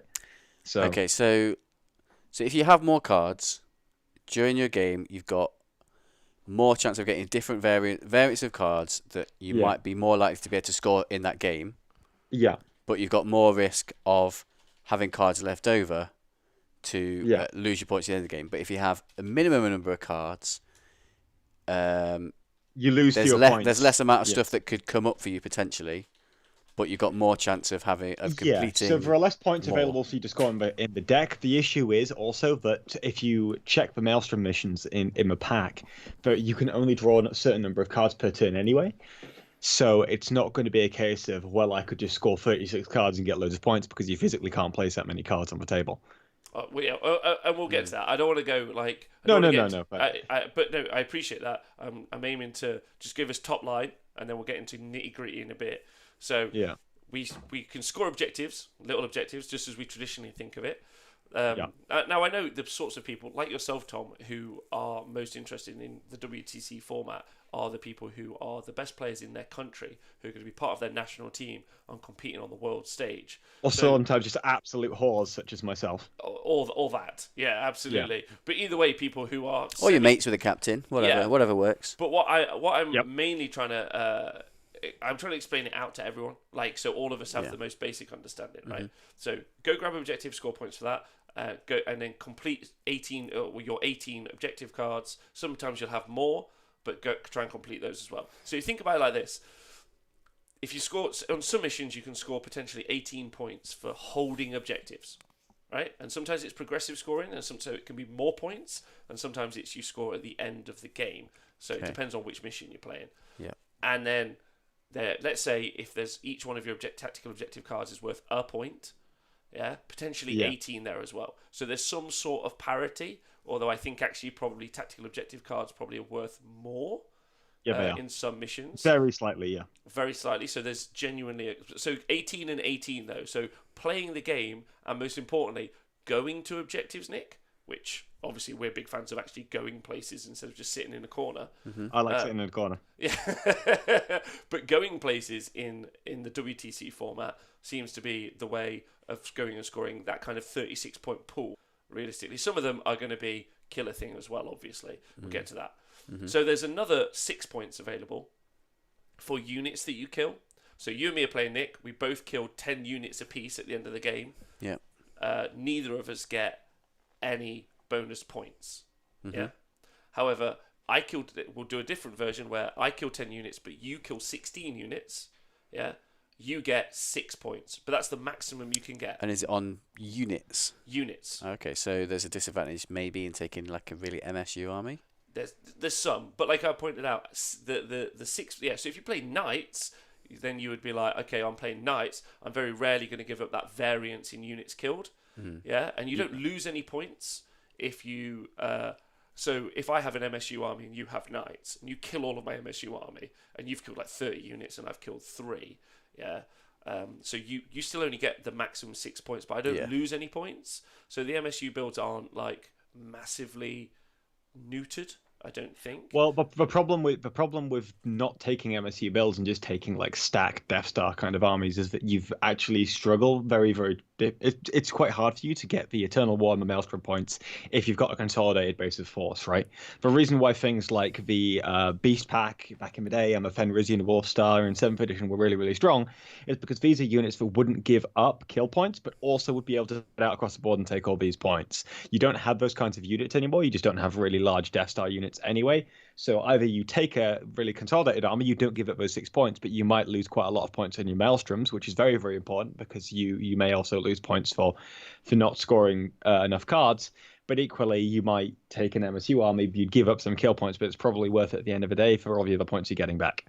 Yeah, because it's not particularly high. It's 6 points, like we said, and if we talk about playing the game, it's like nothing. That's like 36 points. So it's a bit of a swing, and it will make a difference. And in some games, you'll have to keep a very serious run in your head of where you are points wise and units killed, but it's not worth tons. And then you've got things which sound amazing, yeah. So your tertiaries. So you've got First Strike. It's worth a point, 1 victory point. That's great. You've got Slay the Warlord, which is super important because killing your opponent's Warlord is just emotionally important. Cut off the head of the snake. Exactly. And then you've got Linebreaker, which won't be scored till the end, but they're only worth a victory point each. Right? So not worth that much, yeah. Most of the time you just give it up. Yeah, like if your option is go and claim the objective, which might get you both the hold the objective and also the Maelstrom card, but you'll lose the Slay the Warlord, it might be a better advantage. And this all happens over a set amount of turns, which is 6 turns. 6 turns, So it's a set amount of turns. That's a new change for this year. Really? And how do you feel about that? Good. I hate losing games because of someone rolled a 2 in turn 5. Yeah, that's always really annoying, isn't it? Although I used to be much someone who prefer relied flat- on that. Flat number of turns. I much prefer flat, and I also prefer 6 over 5 turns. Yeah, agreed. Because I think it allows you to. It means you know where you stand and you can actually plan out your turns. Yeah, and I also think it lets you play late game. Some people are very aggro early turn players. I like to set a trap for those guys. But it also means you need to break the deadlock by like turns 3 at the latest, so you can then push forward and reclaim all those points. Yeah, go do some scoring. So so that's how the score is broken down. Real simple. So Nick, Tom, you got anything to say about the scoring? Because it sounds complicated when you get into minutia, but if you just go top line, I think it's one of those things where because I've played like a ETC style event, but I don't think it was full on ETC. I think it's one of those things where if I played through it, did it mechanically, went through it, I think it would make a lot more sense to me. Because I learned very much by doing something. So just reading it through or hearing it, I can kind of grasp it, but it's not sitting in my brain properly. But if I played through it, I think it would make a lot more sense. Yeah, that's fair. That's fair, Tom. Yeah, I mean, I feel like I've I don't know. There's not really much more for me to say on that one. I don't think we can move on. Right, Tom, okay. Tom was born in it. Yeah, raised born in it, raised in Didn't it. see the ITC till he was a man. I didn't see a Kilmore Well, until I was a grown man. We'll have to do another debate with Ace Face so I can destroy him again. That'd be great. I love Ace Face. So, Yes. hey Hook and Pin, how you doing? So just top line, so you guys all keep this in your head. You've got you're going and scoring missions. That's Eternal War. So going and grabbing objectives, Eternal War, and then you've got your Maelstrom cards, so your objective cards, and those are various things like killing stuff, holding objectives, etc. Right? Those are your two primary ways of scoring. And as we go through the missions, the ways the missions are basically spread out is you have a different deployment map for each one of the 6 missions, and then they change the way that you go and hold objectives and you score them, and they change the way that you play around with your cards and score them. Those are basically the two main differences. The other two things that always happen every time is how many units have we killed, and do I kill the Warlord, and do I do Line Breaker and do First Strike. Okay. So you could just basically put them to the side. Yeah. Okay. Super simple. Yeah. We're laughing. Easy peasy. Easy. Okay. All right. Okay. Until now, because it is a little bit dense, the information for people, but it's because you need some level of granularity. And also when you're playing a single mission, when you're playing an actual mission, sometimes you know where the game's going. Would you argue that? In an actual, especially in You Go, I Go. In terms of like AOS, like style missions, or when you're playing for objectives, or you're trying to go and score points based on only objectives, because this obviously has objectives and Maelstrom. Yeah. What do you think? Yeah, I think some I'm just thinking of like AOS games. Like sometimes you might play a game, and at some point in the game, it becomes obvious that you're just gonna win. Yes. Whereas I imagine maybe in these style games, because of the card mechanic, like part of my path to victory might be concealed from you. So you might think you're in a really good position, but actually I think I'm in a better position because I've got a trap card in my in my deck. All right. So the first mission it's Frontline Assault. So it's Pointy Dawn of War. Yeah. Pointy Dawn of War. That's the map deployment. There we go. So like we said, all the other stuff is same as normal, right? The only things that change are the objectives and how we score. So you got your objective. Thank you very much. So you've got your the way you place your objectives, which is starting with the winner of the roll-off. Alternate placing 6 objectives in the order numbered 1 to 6. Each objective marker must be placed on the ground level with its centre more than 12 inches from any other objective marker and also more than 6 inches away from any edge of the battlefield. Right. So pretty standard deployment of objectives. Yep. And you score at the end of the game. So it's end of the game scoring. So we're going to break them into bits where like we said, grabbing the objectives, that's this bit. So end of the game scoring, yeah, is what you do. And it's 1 victory point. Tom, do you know this one? So it's kind of like Border War. So 1 for your home, I'll need 4 to get the for link away, again because I said my internet is 2 guff, but, for neutral. Yes, so it's 1 victory point while it's in your deployment zone. Yeah. It's 4 victory points while you're in your opponent's deployment Oh, is zone. this a progressive one? This is end progressive. of game. No, sorry, this is progressive. I've written that down wrong on my very first, and I've taken. I would like everyone to see copious notes. It says end of game. Well, this one used to be end of game, so it might be. It is. So on the victory conditions, Let me it go does get say. the rules back and Sorry, I've bail read. you out. No, Come we're on. all right. I was right. It is end of game. It's just above that it says progressive scoring, and then it says none. Yeah. Oh, for goodness sake, That's you. my Come fault. on. So All it's, right. so it's end of game scoring. So you score at the end of the game, so the end of the 6th turn, and whoever holds the 2 objectives that are in no man's land, they're worth 2 points. The one in your opponent's is worth 4, and the one in yours is worth 1. Now this doesn't seem to be like on the board. There's only 9 points in potential. So this one seems like it's way more weighted to achieving your Maelstrom victory cards.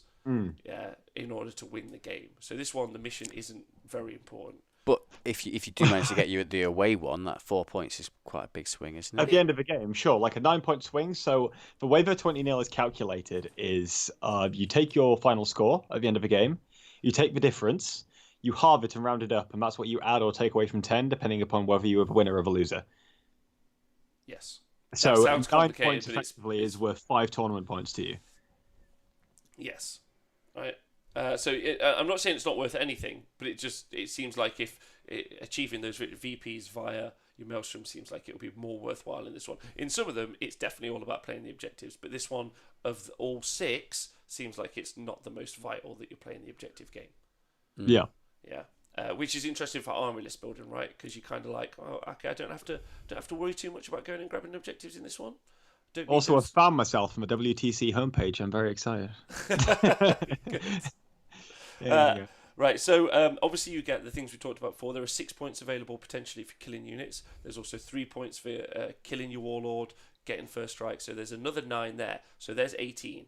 And then you've got your Maelstrom cards. But your Maelstrom cards change up in this situation. All right? Okay. So normally you start with 18. Yep. Yeah. You draw 5 and you put them in your hand. You've got 5 cards. Yeah. And then you've got... So now that means you've got your 13 cards left in your hand. In your deck. In your deck, sorry. Yeah, in your deck. Fine. So you've got your deck, your hand, and in play. Those are your 3 places. And your discard pile. Oh, and your discard pile. 4 places you need to That's remember. Important. That is important. Okay. That is important. Yeah. So what your mission is with your Maelstrom decks, is to achieve every one of your objectives. Because once they're done, they're not in your discard pile, they're just in your done pile. So there are 5 places. Okay. I mean, if you discard 2, that's okay, because until you've discarded the 3rd one, or you've lost the 3rd one, like you can get rid of 2, so long as you secure the other 16, you won't lose points. So you really only have to achieve 16, is what you're saying. There's a tactic to it. Yeah. Yeah. True. But you have to achieve them, right? Okay, yeah. And there is ways that there are ways to discard cards. There are even some in-written stratagems to discard cards. Also, when you put the 3 cards into play, or however many cards you put into play, you can place one of the cards face down, and that is important for later missions. Yeah. So there's a variety of like tactics involved, but like top line, you're trying to achieve all 18. Mm-hmm. Yeah. 18 start in your deck. 5 go into your hand. 5 can be put down to play, so they're in play, so they're things you're trying to achieve. No, not 5. It's 3 in this mission. So in this mission it's 3. Sometimes traditionally it's 5, and then the missions can change what it is. Yeah, and then they go into achieve or discard pile because you can discard them. Like you've got big game hunter. You've got nothing to kill. I don't think this is one of them. Like deny psychic power. You might be playing against someone who doesn't have a psychic power. Yeah. So you can't do that one. Yeah. So you would discard it. So you could draw another card, basically. Tom, so do you want to tell us how this... Or you just put it in your deck. Yeah, do you want to tell us how this tactical objectives one works? So, you have your deck. Your deck is 18 cards. At the start of your turn, you draw 5 cards from your deck. In this mission, you then pick 3... And the 5 cards you drew becomes your hand. You then get to put 3 of those cards from your hand into play, and those are the cards you can score that turn. Okay. Easy peasy. And once you put them in 3, you put 3 down, you're allowed to grab another 3 out of your deck and into your hand. Yeah. And then what if I achieve those 3? When do I replace those 3? At the start of your next turn. When you draw the first 5 cards, if you don't like those cards, you can put them back into your deck and draw 4 instead. Well, so Rusty in the chat said I was fine till you got to the deck thing, and then I got confused. This is confusing. To be honest, as a viewer, or as someone just kind of watching these games happen, or you don't have to be too stressed about the mechanics of that. I don't think that's the key takeaway. Is really what there is there's a way to in all of the missions for the cards to change shape, change how many they've got access to, how many are available, and also how many are in play. Now you could normally try to you could potentially get all 5 of those those cards that are in play, and you could achieve them and score all of those points. And in some cases there won't be 5 in play, and you can't score all of them. Mm-hmm, right? Exactly. For instance, well, I think for me a simple way of thinking about it is at the start of the game you have 18 cards, and over the course of the game, those cards are going to be in play, and you can try and achieve that objective. Yeah. Yes, it's that simple. Yeah. But in this one. You can only have 5. And in this mission, you can only have 5 cards in your hand. Play. And if you are controlling more objectives, sorry, Tom, you carry on. So you can have 3 cards in play at a time, and you have 5 cards in your hand. So over the course of 6 turns, you will have a maximum of 18 cards in play, assuming you achieve or discard all of the cards that are in play. Yes, there is also a bonus. If at the start of each player's turn after the first, so after the start of the second battle round, if the player controls more objective markers than their opponent, they can draw 1 card from their objective deck, is the point. Mm-hmm. from their hand and put additional objectives into play. So it just means that you have more choice in terms of which cards you could put down. So, for example, you could have Secure Objective 1, Secure Objective 2 in your hand. You've just drawn Secure Objective 2 because you've killed more things, and that's easy for you to achieve, but the next turn you'll be getting Secure Objective 1. So you stick down Secure Objective 2, get back, next turn you do Secure Objective 2, or whatever it is. Whatever I said. Order. Yes. Yes. That's much quicker to explain. Sure, yeah. But effectively, like we said, because there's only 9 points available for the scenario, there's potentially 6 points from killing loads of units and 3 points from doing, say, the wall and whatnot. So that's at 18 points. Really, a lot of this one, this mission, the first mission, is all about the cards. Yeah, it's all about achieving those. So that deck building that's going to happen in those like private groups and chats, this is going to be the how many cards are there to choose from? How many cards? No, 18 is in your deck. Do But you how know, many like- cards are yeah. there universally to choose to put into? Oh, 18 so there's cards? 36 cards that you get in the GW standard tactical objectives deck, and then there are 6 more specific worlds cards you can choose to put in your deck instead of So another rule with these cards is you can't have 2 cards of exactly the same name. So you can't say I'm going to put 11 and 21 in because they're both called Secure Objective 1. So 11 through 16 have all been replaced by these specific worlds cards. Yeah. So essentially, there are 36 cards for you to choose from. Okay. Yeah, so 36. So it's 36 available potentially, and you're Yeah. not allowed to repeat cards. So Yeah. that's what this mission does. Let's talk about how we feel that mission might go now. So obviously we know that now there could be a really light board, there could be a really dense board, and we know that it's the Maelstrom card. So immediately, compared to what I've seen from ITC tournaments, especially when we've seen things where we've seen the Iron Hand Army just sit in the corner with its 3 whirlwinds versus the Iron Hand Army sit in this corner with 3 whirlwinds, I'm more drawn to armies that can deep strike, like Tom's Grey Knights, or I'm more interested in things like the Tau Commander, who can fly places and do things. Or not do things, as the case may be. Or not do things, as the case may be. So I feel like already, like the missions are making It's more me, dynamic. Yeah, the missions are making me have to put in units that are I can't just gunline this. I have to go and get stuff. Are there lots of cards that are like kill things? Very few. So could you there's be no able to deck prisoners, around killing overwhelming things? firepower. That's about it. A lot of the cards are based. Most of the cards are definitely based off stand in a certain place. Yes. Yeah, most And, of the and obviously, as players are partially in placing the objectives, aren't they? So, Oh, yeah, like yeah. you can, Well, like I if think- you've got a really highly mobile army, you might want to spread them out. But if you've got like more of a castle army, you want to. Which Clump gives them up players together, more I guess. agency, right? What this tries to do is it tries to give the players as many choices to make as possible, because that's what you want to do at the top level. Is you want to give players lots of choice to make, because if they make wrong choices in a few of them, they're going to lose a game, right? Yes. Where it's also more interesting because if you've got lots of choice to make, it's a more interactive game. Whereas, I sit in the corner and I shoot you, I'm a better player than you, Lamau, is not really the best way to play the World Championship. I agree. I think the ability to move across the board. How you doing, Ade? Also, big shout out to Gozzy in the chat, and Russ and Jim. Russ, I see you, and Jimmy Tene, I see you too, babe. Hi guys. Have we had a discussion about the possibility of Adepticon being cancelled? We have. In fact, actually, this is a terrible time to be placing this. Should have done it at the beginning of the show at the end. But actually, tomorrow I'm having a conversation with someone who's actually a doctor in London. Let me just read out the very specifics of his job title, so you guys can be as impressed by me. He's also a Warhammer player, which is Wow, that's the important bit. which is super important. So his name's Alex. So I'll be doing an interview with him tomorrow. I'm also on the at Six Dice Skills, my Twitter handle. I'll be retweeting his Twitter post, Thoughts? which he's asking for questions because he's an infectious disease doctor working at the specialist hospital in the UK for high consequence infection.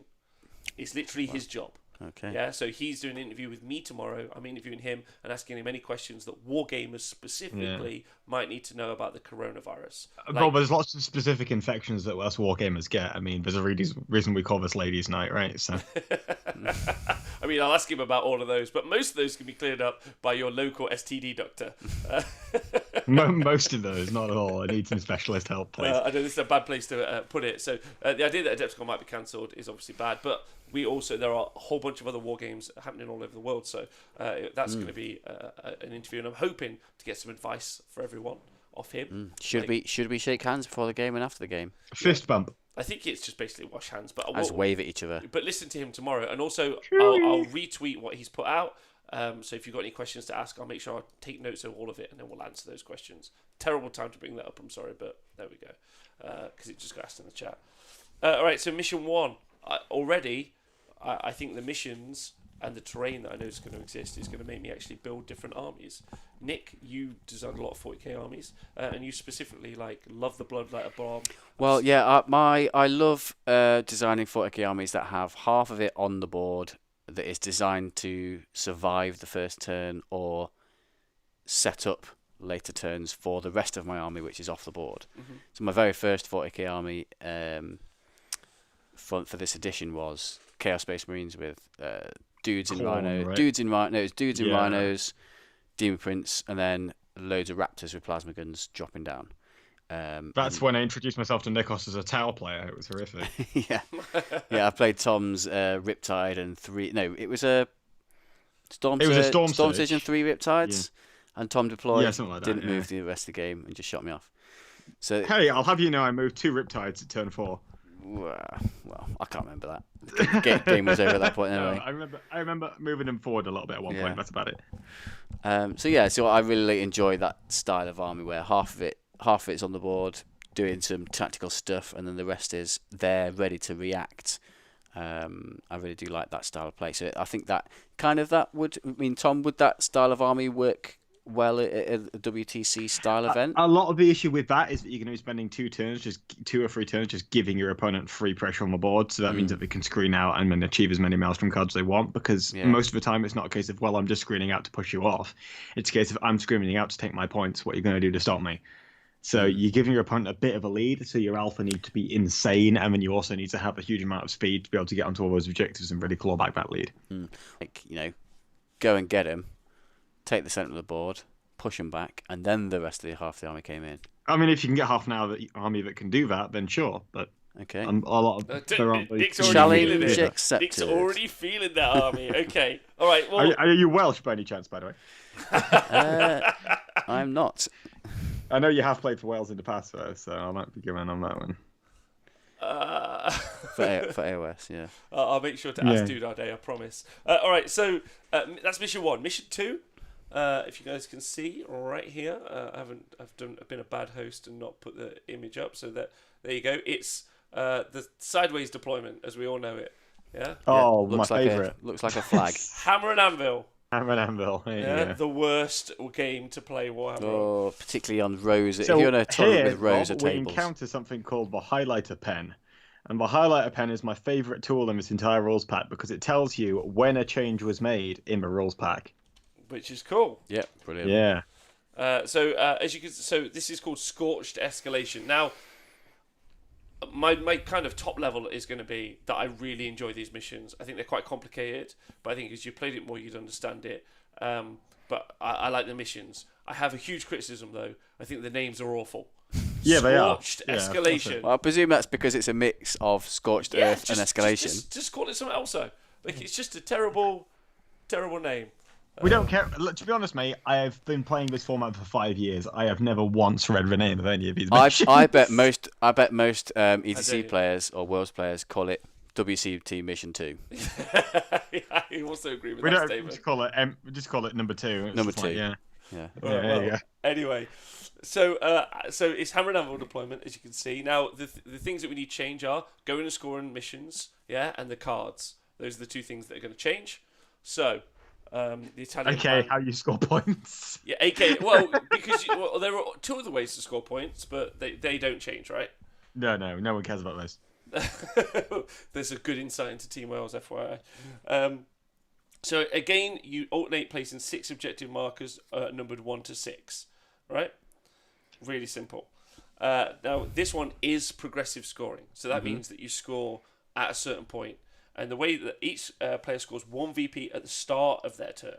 So the start of their turn, starting from the second battle round. So it doesn't end, doesn't change till then. So that's going and getting on to where the objectives are, and you score at the beginning of your next turn. So you have to get there and survive. So turn 1 you get there, survive, then you start scoring. Yeah. And you score 1 VP for each of the 6 that are on there. However, enemy's deployment zone, which is going to be a third of the board, you can choose to raise it at the start of your turn if you control it. So you got to get there, hold it, and then in your turn you could raise it, and you'll score 3 victory points instead of the 1 that turn. So you get basically a bonus 2. However, then no one else can score it. So let's say you get there with a pretty light squad. For the purpose of Eternal War, though, it's still there for Maelstrom. Yes, it's still there for Maelstrom. But for the purposes of progressive scoring, it gets deleted. So you sucked all of its energy out, which is quite cool. So if you go there with a squad that maybe can hold it for a turn or 2, and you think, they're not going to survive another turn, raise it, get the bonus points, and then move on. Which is... Or do you gamble and hold on to it for an extra point? Exactly. Raise it later. That's the point. And there you go. And then at the end, but there is also some additional end of the game scoring just to add a bit of fun. At the end of the game, each objective that is not raised during the game will a player award 2 victory points for the player controlling it. So the last turn. So the last turn. You're holding it in the 6th turn. So no, it's the end of the game. Oh, end of the game. Which also means game. there's an advantage to going second there because you could just jump on all of them. Yes. But equally, if you go first, you can get prior on all the boards. So it's a case of, well, can I push you off it or not? Yeah, and also if you go first, you've got the ability to do the classic first turn problem of deleting the opponent's army. Not on these boards, you don't. Yeah, maybe not on a heavy board. Yeah, exactly. So I love this because there's loads of points available there. That's 6 a turn, potentially. So that's loads. It just is. Then there's there's a couple of bonus points maybe, and then at the end there's a potential 12 bonus points. So actually playing the mission in this one, there's a lot of points available. You're never going to get 6, 6, 6, and if you are, you're probably defeating your opponent. So you're also doing your Maelstrom cards as well. But I honestly think this is a play the mission sort of scenario compared to the last one, which was the cards. It is worth mentioning that in these missions, again, tabling doesn't automatically mean a 20-0 win. Yeah. Yeah, it doesn't. Right. No. So, Tom, how do you feel about this mission before we talk about Maelstrom? I actually played this in Belgium. A lot of it comes down to being able to pressure the board earlier and walk up the board. So even if you have second turn to jump on the objectives, if you can't actually get anywhere, because a lot of ETC is just about fanning out and screening and controlling areas of the board rather than just killing things. And it's just about standing in certain places and blocking your opponent off and just buying time for as long as possible. It's one of those. I don't really know how to answer the question because it's kind of I like it. It's Worlds. I love it. I like that we've got to the stage where we're at the bit where Tom doesn't have complaints, he just likes things. And once you're in that phase, he doesn't have anything to say. He's like, I just like it. It's just good. It's good. Everything works. So I ain't got an issue. What do you want me to say? I like it because it's got lots of points in it and it creates tactical games. Well, yeah, all the missions are just shoehorned full of points and rules. There's investment in them because you're trying not to let your team down because you're out there with your mates having a great time and you're really pushing for it and you're playing against some of the best players in the world, which is such a great experience. It's so much fun just playing against top level players and just working out this puzzle together. All the Welsh. I just love it. Missions are fun because they're complex. Yeah, how do all the other teams feel? Like you're going there playing against all the top teams in the world and then they have to play the Welsh team. Yeah, no, exactly. We don't even play the game. We're just there to eat ice cream. Hello to Tyler Miller and Zajian in the chat. I hope you're well. It is 40k. Are they from the YouTubes? They are from the YouTubes. We've got the YouTubes chat now as well. We're doing the whole business. Eventually, it's so technical. Look at that. Yeah, but our internet still doesn't work, which is. But one day, I apologise to everyone. Anyway, so I like this because now I think MSU works here. I score that objective, I score that objective. They have to be 12 inches apart. I can't traditionally hold that with a very large squad. Those large squads that you can hold things with will die to all the bottle fire in the world. So large squads don't really exist anymore. It's not much of a horde meta. Unless obviously Nick gets his 120 boys out and we start hoarding it up again. I'm all about my 20-man Chaos Space Marine units. Okay. And 20-man Core Berserker units. Fuck. How many points is that? 20 Core Berserker is about 360. 20 Chaos Can you Space fit Marine is that in about a Land 250. Raider? No, you can't, but you can fit 20 Core Berserkers in a Charybdis. Spartan assault tank. Yeah, you can. All right. And a Charybdis. And a Charybdis. Yeah. Fuck yeah. All right. Well, so it's a Forge World unit. I know what it does. Nice. There's also a Hellforged Charybdis. Anyway, So you got Scorched Escalation, as I talked about. So this is the mission we're talking about, and I think that's cool. Yeah, it makes me think, go hold those objectives, go jump on. Or, like Nick said, not Nick said, sorry, Tom said, you got to punch them off the objectives. Yeah, whack them really hard. Effectively. And then, so now we're going to talk about the cards. Let's talk about the card section of the game again. Nick's face, not happy about that. Okay. Yay. Okay, Tom, do you want to take us to the cards on this one? All right, hold up, give me a minute. Let me just. Well, I can if you want. No, I just need to have a bit of a stretch. All right, hold up. Okay. All right, you generate up to 5 tactical objective cards each turn, so that's completely normal. So basically, turns 1 and 2, you only put 2 of those cards from your hand into play. Turns 3 and 4, you put up to 3 of those cards into play, and turns 5 and 6, you put 4 of those cards into play. So it's like last mission, except you're taking a card away from turns 1 and 2, and you're putting them in turns 5 and 6. So it just stacks it towards late game. Yeah, it just effectively means that your ability to score the tactical objectives is more likely later. But there's a really nice counterplay, I think, in that what you're trying to do is secure objectives earlier, which is great, but then you're now in a really tough spot because you're not able to secure loads of those objectives later in the game because a lot of those units are going to die, right? That are on those objectives. Unless you hit them so hard that you keep those objectives for the long game. Yeah, exactly. Well, I think what I think it strikes me as quite interesting about this mission is that it's progressive, so there's an incentive for you to get them all straight away and score them every turn, but the cards give you more of an incentive to get them later turns. So maybe is there an incentive to like be a bit cautious early on? That's the thing. Early on, reserve your units to then push for the you can't. So when you've only got 2 cards in play, and correct me if I'm wrong, Tom.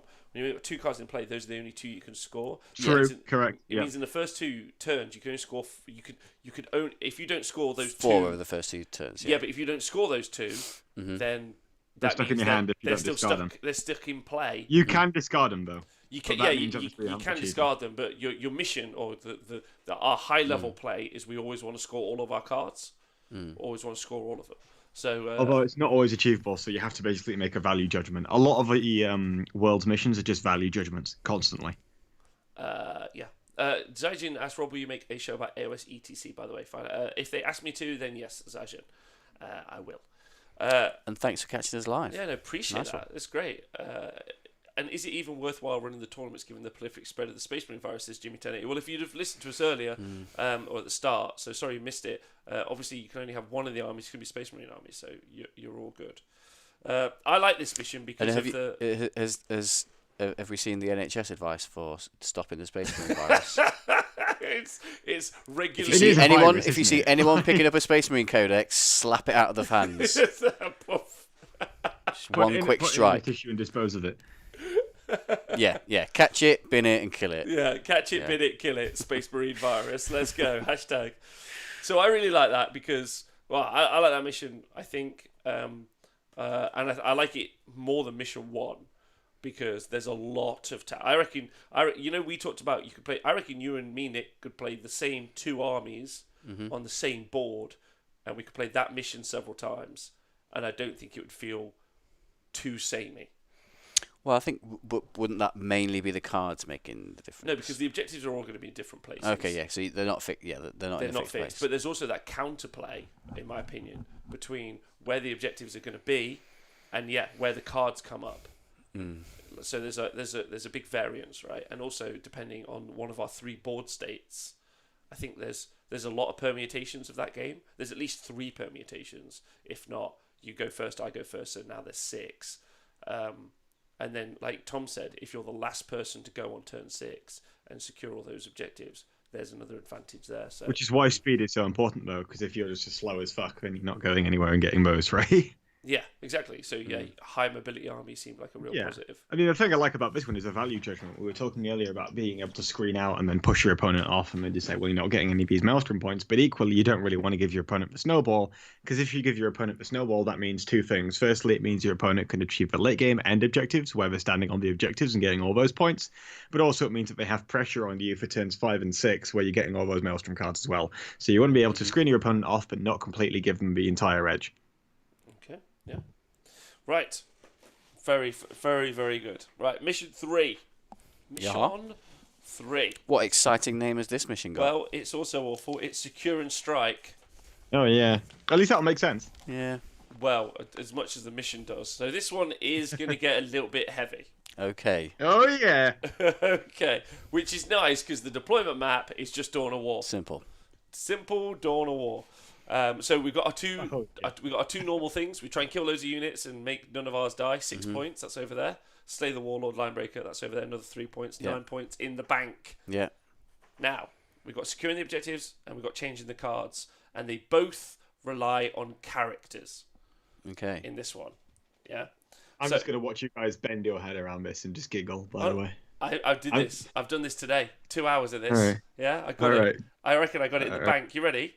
All right, I'm ready. Okay. So each player puts down 3 objectives, Nick. We've got 6 between us. Okay, so 3 there's- each. yeah. Yeah. Secretly. Secretly. Well, no, we show where they are, but they're worth a secret amount. Oh, okay. Okay, Yeah, I see. Right? One of them is worth 2 points, one of them is worth 3 points, and one of them is worth 4 victory points. Okay, yeah. The big cojones, that's what I'll call it, and model a small picture of balls on top of my objective marker. Yeah. They're the cojones. Have you seen the thing in America, the truck nuts? No, what's a truck nut? So there's people in America who have trucks. They hang like a pair of plastic balls off the back of their truck, and they're called truck nuts.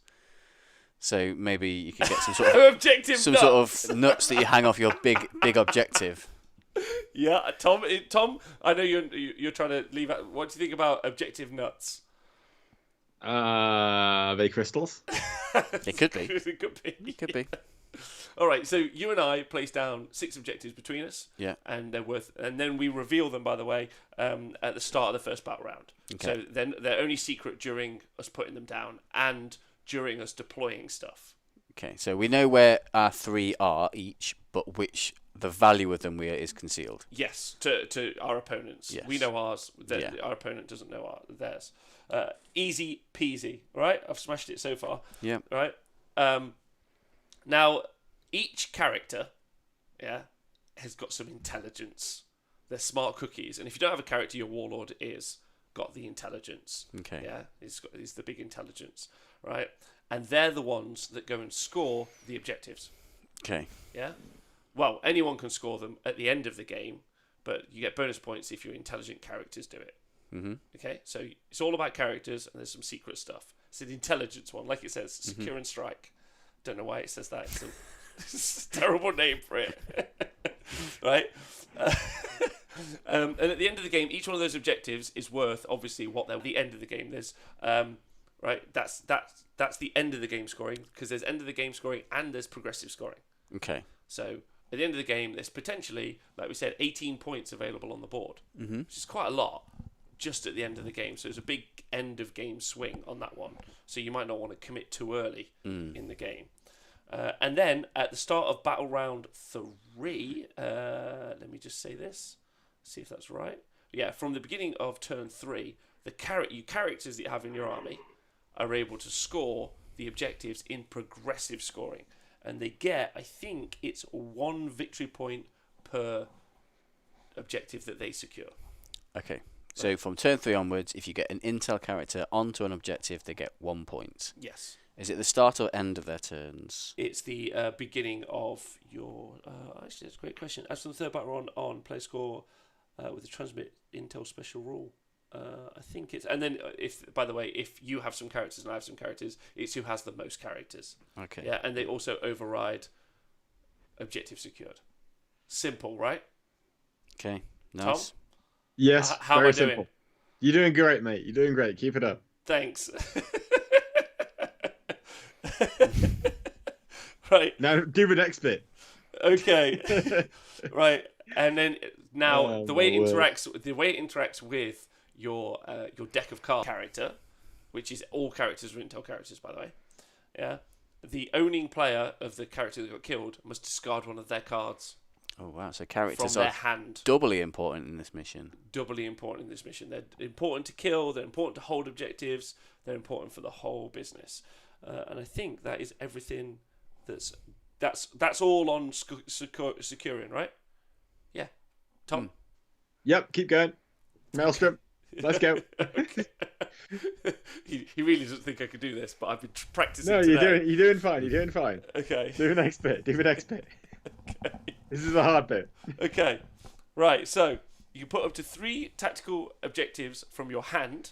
Yeah, so from your deck into your hand, from your hand into play. Yeah, each turn, and 1 additional card if you destroyed more units than your opponent in the previous battle round, up to a maximum of 4 cards in play. That was well done, Rob. Well done. Yeah, thanks. I appreciate that. More plays. Thanks so much. This one is by far the biggest headfuck.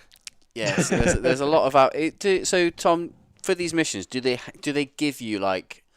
Does anyone design like an admin sheet for this mission, or is it all just up to the players to do it themselves? So, Mysterious Bob, who's a melee Tau player, designed a specific Maelstrom card holder thing, similar to our dice thing that we use on streams. But is it attached to your arm like a Yu-Gi-Oh thing? Sorry, mate? Is it attached to your arm like a Yu-Gi-Oh device? No. It's just a sheet of laminated paper you blue tack to the table. Oh, okay. So, yeah. I mean, But, like, it works out fine. So that's for the cards, but what about just Also, the I know overall... for a fact that Yu-Gi-Oh thing also destroys your cards, so I probably wouldn't recommend that. Oh. Well, so I would prefer that to be what happened. I have it on good what authority. happened Yeah, at the WTC, that everyone had like a fire Yu-Gi-Oh it up card and holder. project the terrain across the floor. Me too. That would be way better. But Tom, my question was: is there like an admin sheet to help you track the scoring, or is it? So the scorecard has like an admin sheet on it. Okay. Brilliant. Which you can tick off objectives and what have you. But it's that because the problem is sometimes with rules is there's a lot of specificity which you don't need. I could do it quite quick. We've got 3 objectives each. That one's worth 2, one's worth 3, one's worth 4. We deploy them, secret. We reveal them after we've deployed units. Easy peasy. Yeah. At the end of the game, they're worth what they're worth. And from battle round 3, our characters can score them for a victory point per one turn. of the main issues is that you stick your cards down, and you mark down which cards have been stuck down, and then you mark down which cards have been secured and what have you. But you also have that one card that's down in play, but you can't see it, so you can't physically mark it on the tray. You have to come back again later and then just remark it again. So it just becomes a lot of bookkeeping, which I'm fine with. It's totally normal, but it's just like. So this is one of the missions. There needs to be like a mat. Yeah. With like designated areas to put certain cards, I think. Yeah. That's pretty much what you need for this mission, especially with discarding cards quite frequently because of the character thing. All right. Yes, agreed with that. So, and then as we've talked about what you do with the cards. So it's quite cool. You kill a character, you lose a card. I actually think that's quite thematic. You're like, oh no. You have to put your card to the side. Oh no! Oh no! But also, no! If we talked about the other missions as we talked about before, you now need. This is a character-heavy mission. But it feels like this is a good late-game mission. You can play your Maelstrom quite conservatively. You keep your characters alive, and then you just aim for that big point swing at the end by looting all the objectives. Classic orcs. But doesn't that give your opponent 6 turns to kill your characters, though? If you're... Well, no, because at the end, anything can score them at the end. You don't need the characters to score them at the end game. It's just during the thing, but you've got the issue. Yeah. Where do you place the objectives in? Do we place it in our own half, the objectives, or are they anywhere? Roll off. Only placing 6 objectives ordered. Okay, so it's just anywhere, basically. Yeah, anywhere. Yeah. Wherever you want. Wherever you want, as long as they're 6 inches of the board inches, 12 inches away from each other. So. It's a super interesting one, but what's important about it is it's a character-centric one. Kinda, yeah. You don't think that's important, Tom? No, it is. It definitely is important, but it's just one of those where you don't often lose characters anyway, and if you do, normally trading. So it's like what kills your characters? Maybe a Smash Captain. Well, you've killed the character too now. Lol. Yeah. Get wrecked. So. Yeah. So it's quite interesting design mechanics. I keep feeling like these little elite MSUs. And even when it's like 1 or 2 little points, it's like, well, most of the time you can just give those up for a board presence. So like you'll give up the ability to score 1 or 2 points now in order to like kill a bunch of your opponent's army, because you know if that portion of your opponent's army is dead, then you are more able to score more points later on. Do you know what's cool about these missions as we've gone through them so far? Is loads. But my head starts going to less vehicles. What could you do here? Yeah. Well, here's the thing. Like, there's so much you can do with it. There are so many decisions you can make, but it's never like playing the same game multiple times because, like, you just make. There's so many different decisions that you can never remember what you did exactly last time. Okay. All right. Well, most importantly, this is a character-centric mission. Changes up Yeah. the game again. Yeah. Yeah, see, strong and different missions as well as different. Yeah, tables. I really like the secret value placement of the objectives. Yeah. I think that's which really is cool. before you deploy, Yeah. and then they're revealed, and then after you Yeah. deploy, you reveal. Yeah, Yeah. Yeah. that is cool. I like that. So there's a lot of counterplay. Yeah.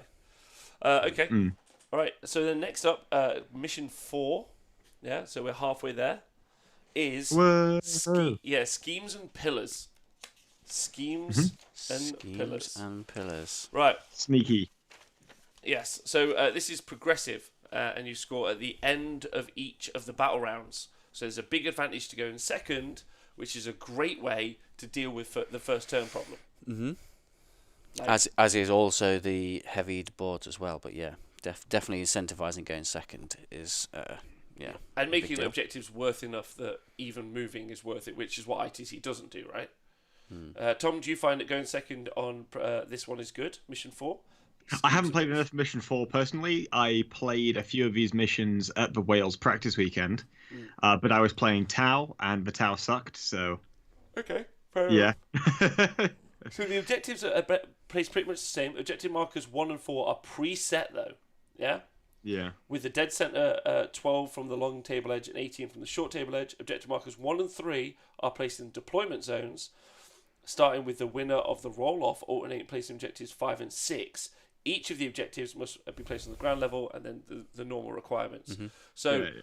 what's cool about that is that there's some preset objectives, and that's because you got progressive scoring, which is done at the end of each battle round, where if you hold more objectives, you get 1 victory point. If you hold all of the objectives, they're worth 3 victory points, but only the objectives 1 to 4 are the ones that you're talking about. 5 and 6 don't really matter. It's like 4 pillars. Yeah, exactly. Yeah. However, at the end of the game, if you hold objectives 2 and 4, you get 2 victory points, and if you hold objectives 5 and 6, you get 3 victory points. So there's some So there's like the standard search and destroy deployment. So there's 4 objectives, 1 in each quarter, effectively, and then the end game scorings are the ones in the neutral quarters. So again, there's a 40k incentive to move some stuff out of your deployment zone. Yeah, and it's not an inconceivable amount of victory points as well. We've already talked about our 6 killing points are over there, our 3 tertiary points, which is our Slay the Wall and whatnot, are over there. So our 9 points. So again, this feels like the Maelstrom cards are going to be a bit more of a deal because you don't score so many points really, but that's Unless you're really battering someone. Yeah, because if you're holding 3 points a turn. 3 points a turn. Yeah. That's pretty challenging to do it. Probably. But if you do that, then your opponent's probably boosted or their list sucks ass. Exactly. So yeah, they're already in a tough spot. That end game scoring seems good. So it feels like this one again is more focused on the Maelstrom cards. There are more points available via the Maelstrom. Yeah. Not to say there aren't some in the mission, but I think this one's interesting, especially with the deployment map as well, because this is how I envision 40k being played at the minute. This deployment map, search and destroy, everyone in one corner, someone else in the other corner, fire over the middle. It's one of my favourite deployment maps, to be honest. I like it. But the objectives are very spread out, right? Yeah. There's 2 in no man's land, so you have to go to them, like you said. So even with the Maelstrom cards, if I have to go grab those objectives where they are in the centre. Tom, you got any feedback on these, on the playing the mission one? So I played this one at Belgium, and I got shot off of an empty board by an Eldar army. So I legit got bust. So no, I don't. Okay, good. All right, and then the actual cards, the missions themselves, here. You just play 3 cards per turn, so you can have 5 in your hand. It's simple again, yeah. Yeah, but you can put up to 3 tactical objectives from your hand into play each turn. So instead of putting 5 in, you can only put 3 in, and you may not score more than 3 tactical objective cards per turn. Right, so it's that. So if you think about it, there's 6 turns. You can only put 3 in play. Well, here's the thing: you can score points in your opponent's turn as well, because remember you've got the defense. Yes, of course. But my point, what I'm trying to get at is. Oh no, yeah, I get exactly what you make the point you're making, but I just need to interject there with that. Yeah, but because you can only take 3 from your deck into your hand. Yes. Yeah. Then you can't draw as many. You can't you don't have as many options. Like you don't if let's say you've got 5 in your hand, I'm more likely to put the ones that I'm going to achieve in play. It's a bit more luck of the draw on the cards in this particular one. So yeah. I mean, you say that. I mean, it's like 18 cards. You build for like certain missions. You build for a certain deck. Your army's built specifically in mind for the cards that you've got in your deck, and you can still discard 2 without any penalty, or not secure 2 without any penalty. So. And even then, it's only like 1 point lost if you don't secure like 5 cards. So it's not enormous. You know what I mean? Yeah. If you don't secure them. So, but it could be a very low scoring mission of all the missions we've seen so far. Mm-hmm. So it's quite potentially. So the secondaries might become a little bit more important. Those are the 2 things that we talked about. Dude Day says, narrative Tom being blown off the board by Eldar. There's some heavy karma going on there. Yeah, it's like I knew exactly what I was getting in for. It's just like, whatever. Well, so secret schemes and pillars of all of the missions seems like a fairly standard one. It's not too stressful, but I like the fixed place objectives, right? Yeah. Mm-hmm. Yeah. Yeah. Cool. Okay. Right. Mission 5: Beachhead Visions. Oh yes, that sounds like Athens again. Yeah, so it's Vanguard Strike deployment. It is progressive scoring. Is it Beachhead by any chance? Beachhead, yeah, Beachhead Visions. Yeah, I know. Is it the Beachhead mission from the Games Workshop pack? Yeah. Yeah, there you go. Unsurprisingly. Unsurprisingly.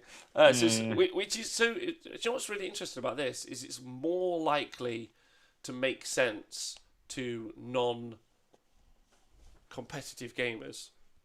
So if you're you play with your friends at home, or you play like the local gaming store, you're more likely to understand the missions that you're seeing being played in the WTC pack than you would necessarily in an ITC pack, right? What? Because they're more closely aligned with Games Workshop and their Maelstrom cards. Yes. Yeah. If we literally steal their missions, make them better, and then add them together. Yeah. That's so. If you went over to if you pick up your chapter approved and a group of tactical objective cards, you're pretty much playing this game anyway. Which actually I think there's something positive to be said for that. I don't know what that is, but it's something. There's something. I don't know what it is. But I would say that the bookkeeping could potentially put a lot of new players off. Oh, it does. So, I'm willing to take that trade-off because it gives you so many decisions to make in the moment as well. And the rounds are 4 hours long, including pairing time, so it's going to be about 3.5 hours long per game. Is there a published scoring sheet? Because I really think there is. Okay. Yeah, it's linked further down. Yeah. Okay. I just think they should put that with each mission. So players can do this in whichever order they prefer. Each objective marker must be placed. You just place your 6 objective markers alternating, right? So you've got progressive scoring. So you score at the beginning of your turn. That's when you score. And there are 2 objectives in your... so basically, there are some sets of objectives. Yeah. Yeah. There's 2 in your deployment. Yeah. There's 2 in no man's land. Yeah. And there's 2 in your opponent's. Yeah.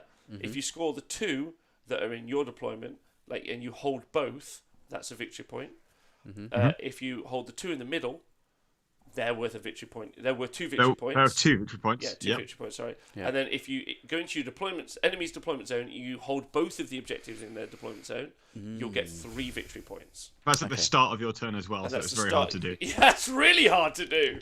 Yeah, what the fuck are you going forward with? Wipe your opponent and stand in their deployment zone. Yeah, with 2 objectives that are at least 12 inches apart. And surely there's a good tactic in this, in making sure that the 2 objectives in your deployment are really far apart.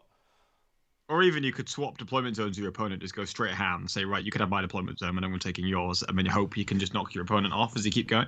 Yeah. But it feels like there's going to be a lot of fought over that middle ground, right? You say that. It's basically a Maelstrom mission, this one, mate. Okay, all right, good. There you go. That's nice to hear. I quite like that it's another interesting objective mechanic in terms of scoring pairs. Not many armies just walk up into the center and stand there and just say this is mine anymore, because there's so much firepower in the game, you just kick them off. So it's not really a thing. But like I quite like that it's paired objective scoring because you can camp on one out of the two. Yeah. Just to deny your opponent getting it, kind of thing. Or even you don't even have to camp it. You just sit there. Yeah. It's quite nice, like a true beachhead assault. The idea of you move from your beachhead into the center, you sit there for a bit, shooting away, and eventually move into their deployment, maybe late game. And at the end of the game, every objective you control is also going to earn you 2 victory points. So there's potentially 12 victory points at the end of the game available. So playing the mission game might be okay, but if you're sat on your objective, you should get 6 victory points for your objectives in your deployment, having never been knocked off. Yeah, your opponent the same. So really, if you can go and grab those center ones, because they're potentially worth 12 victory points. No, 24. No, 12 victory points over a game. Well, it's at the start of your turn, so you're not going to score at turn 1, so it's like 10. Yeah, exactly. Yeah, assuming that you get it all, which is exceptionally hard to do. Yes, exactly. So there's a lot of trade-off there potentially, right? Going into those middle ones. But like I think I was like, like say, hold yours, make sure your opponent doesn't get yours. You're probably unlikely to get your opponents unless you're smashing them, but just try and win more of the center than your opponent does. Normally, you hold yours. So your 3 turns, no so they're 2 or whatever. Oh, so Tom, normally what happens is you hold yours, your opponent holds theirs, and then no one holds anything else. Yeah, but as long as you make sure that happens, then you unless can you've win on got the some cards. ignore site shit, then it's like well, it's just a trade-off. Okay, interesting. And then you got tactical objectives in this one. You can play 4 cards, but your opponent, as soon as you played them, your opponent could discard one. Which is where the you can hide one thing comes into play. Yes. So you can put because you can hide the good one, or you can double bluff it. Nice. So you can hide one of your 4 cards, so have it face down. Your opponent's like, that's the one I'm going to discard, and it could be your crap one or your good one. Probably just make it your medium one. That's the. There's some nice mind games you can do. Yeah. That's fun. That's really fun. Yeah, it's cool. We should play that one sometime. Yeah, I would like to play that one. I want to play all of these. Honestly, I haven't been so excited about like the idea of playing 40k other than like I love my models and I love my Warhammer. But the idea of tactically playing a game of Warhammer seems way more interesting in this setup. Yeah. And I know you've been telling me that for almost 2 years. Oh, mate, I just love it. Over 2 years, actually. Thank you very much. I'm having full credit. I know. I tried to block out quite portions of time when you've been talking to me. So, like, cumulatively for me, it's only 2 years. Wow. Really Dickhead. All right, I like that one. And now we're on to the final mission. Mission 6. Resupply intelligence. Also known as everyone concedes because no one wants to play anymore. Everyone concedes. So this is Pointy Hammer and Anvil. Yeah. Yep. Okay, so Spearhead Assault is the real name. Starting with the win. So you roll off, you alternate placing 6 objectives, 1 to 6, and they're placed in the standard format, as we talked about before. Progressive scoring. You start of the second battle round. It's 1 victory point per objective. So 6 a turn available there. At the end of your turn, right? At the start of the battle round. Start of the second battle round. There you go. So go second. Yes. However, there is also end of game scoring. So at the start of their respective third turn, each player chooses 1 objective. These objectives will not count for end game scoring. And at the end of the game, the 4 remaining objectives are worth 2 victory points apiece. So there's a potential 8-point swing at the end of the game. But obviously, if you've camped a gun line on 1 objective, that's the one that they're going to say that's not worth it. Yeah, so it moves your gun line to the other objective. Yeah, you could. Wait, go. But there's quite a lot of points available there. Truth be told, 6 a turn over 5 turns, 30 points for playing the missions, not including the 8 points at the end. So 38 points available from the actual objectives in the game before you get to the Maelstrom cards. Yep. And this is where it gets a little bit interesting. Tom, do you want to explain this Maelstrom card, please? I can do. Let me just get to It's the okay. I thing. could try So doing no, it. it's fine. No, it's fine. I got you. I got you. So each player chooses 2 objectives from their deck to be in play at the start of the first turn. So rather than drawing, you pick 2 So, from your deck. which is super So different. let's say I'm going first, and my opponent has been. So it's important to note this is Spearhead Assault. So Spearhead Assault is you stay 9 inches away from the center. Well, if I'm going first, I can pick Area Denial because nothing is going to be within 6 inches of the center unless they've got some infiltrators, right? And it might even mean there's nothing within 12 inches if my opponent is deployed all the way back. So I could pick that one, and I'll pick another one. So ideally, I'd pick 2 cards that are really easy for me to achieve. I then draw my hand. I can then put 2 cards into play for every card I scored in the previous turn, which is why you want to pick really nice cards turn 1. Because you pick 2 really nice cards. Okay, great. I secure both those cards. That means next turn I can now play up to 4 cards. Which means you can cycle through your cards and achieve Yeah. your cards quicker and better than your opponent could. Yeah. Okay. So the faster you achieve them, Yeah, because this is it's a snowball card mission. yeah, It's a snowball card mission, but interestingly, unlike any of the other missions, you get to choose the first 2 cards you start with. Okay. Yeah. Which is I believe it's also capped at 6 though. I'm not certain. Let me just check it. Yeah. Yeah. So the maximum number of 6. cards you can have in play at any one time is 6. Yes, exactly. So, which is fun. So it's like snowballs off those cards, actually playing the game is really good as well. So it's a nail biter, and I would say there are more points on the board than there are available in Maelstrom. So So would you, because your card deck is predetermined when you write your list, are you gonna design your deck and pick 2 cards that you will specifically for this mission as start? There's normally things you can do anyway because there'll Yeah. be at least 1 objective in your deployment zone, if not 2. Yeah. So if you're going second, you can just pick those 2 objectives for your cards. If you're going first, you could pick one of those objectives, and then you can pick Area Denial. So it's like, well, Yeah, but I mean, but if you're designing your list before, are you putting 2 cards in that you think, right, these are my 2 cards? oh, for this there mission? always should be. Like, you should be picking a deck of 18 relatively easily achievable cards, right? yeah. So if you can't pick 2 cards that you can always achieve turn 1 in this mission, then your deck's pretty shit or your army's pretty shit. Fair point. So yeah, it should be fine. Well, okay. So that's all of the missions. That's all 6. I know, Very Tom. good. I know, Tom. You've been playing them for a long time, so I've been playing kind of. So these are new, so I haven't played as many of them. That was a question I was going to say. How new are they? Are they tweaked or are they like brand new every year? These are new, so they often rework them after each year. Depends on the year on how much they rework them. Yeah. So these are brand new since August last year. Okay. Okay, that's good, and they've been available for a time to play. Nick, this is your not your first experience necessarily, but a deep dive run through. It's mine as well, but I'm just wondering what your thoughts were.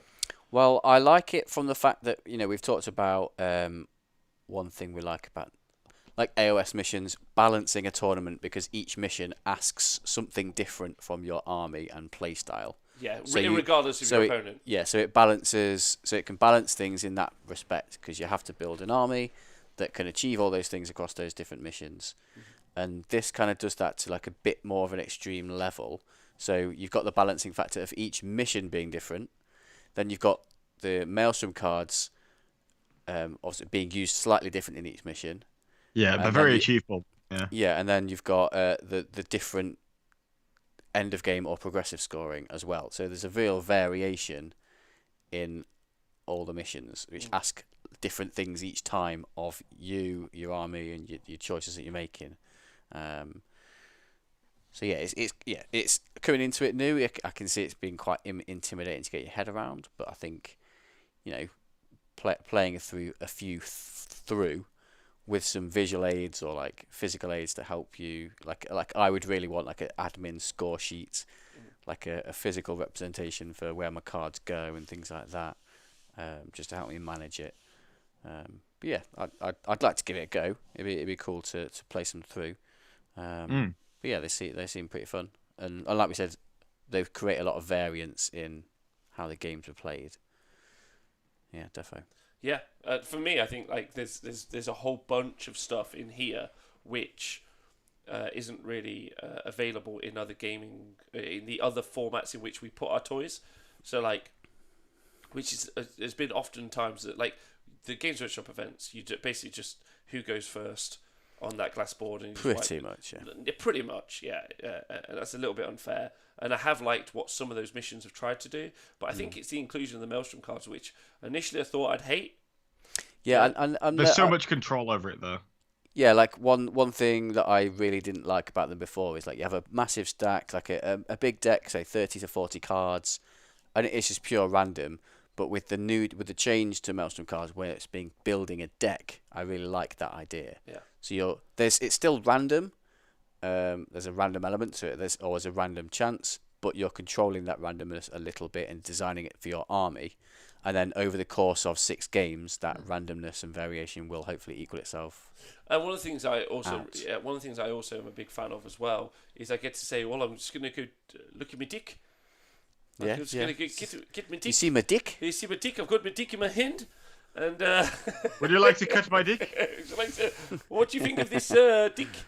So Jimmy says the number of variables combined with a team tournament should create a really exciting event. I think they have done really well. The level of complexity seems consistent with the level of player the event is aimed at.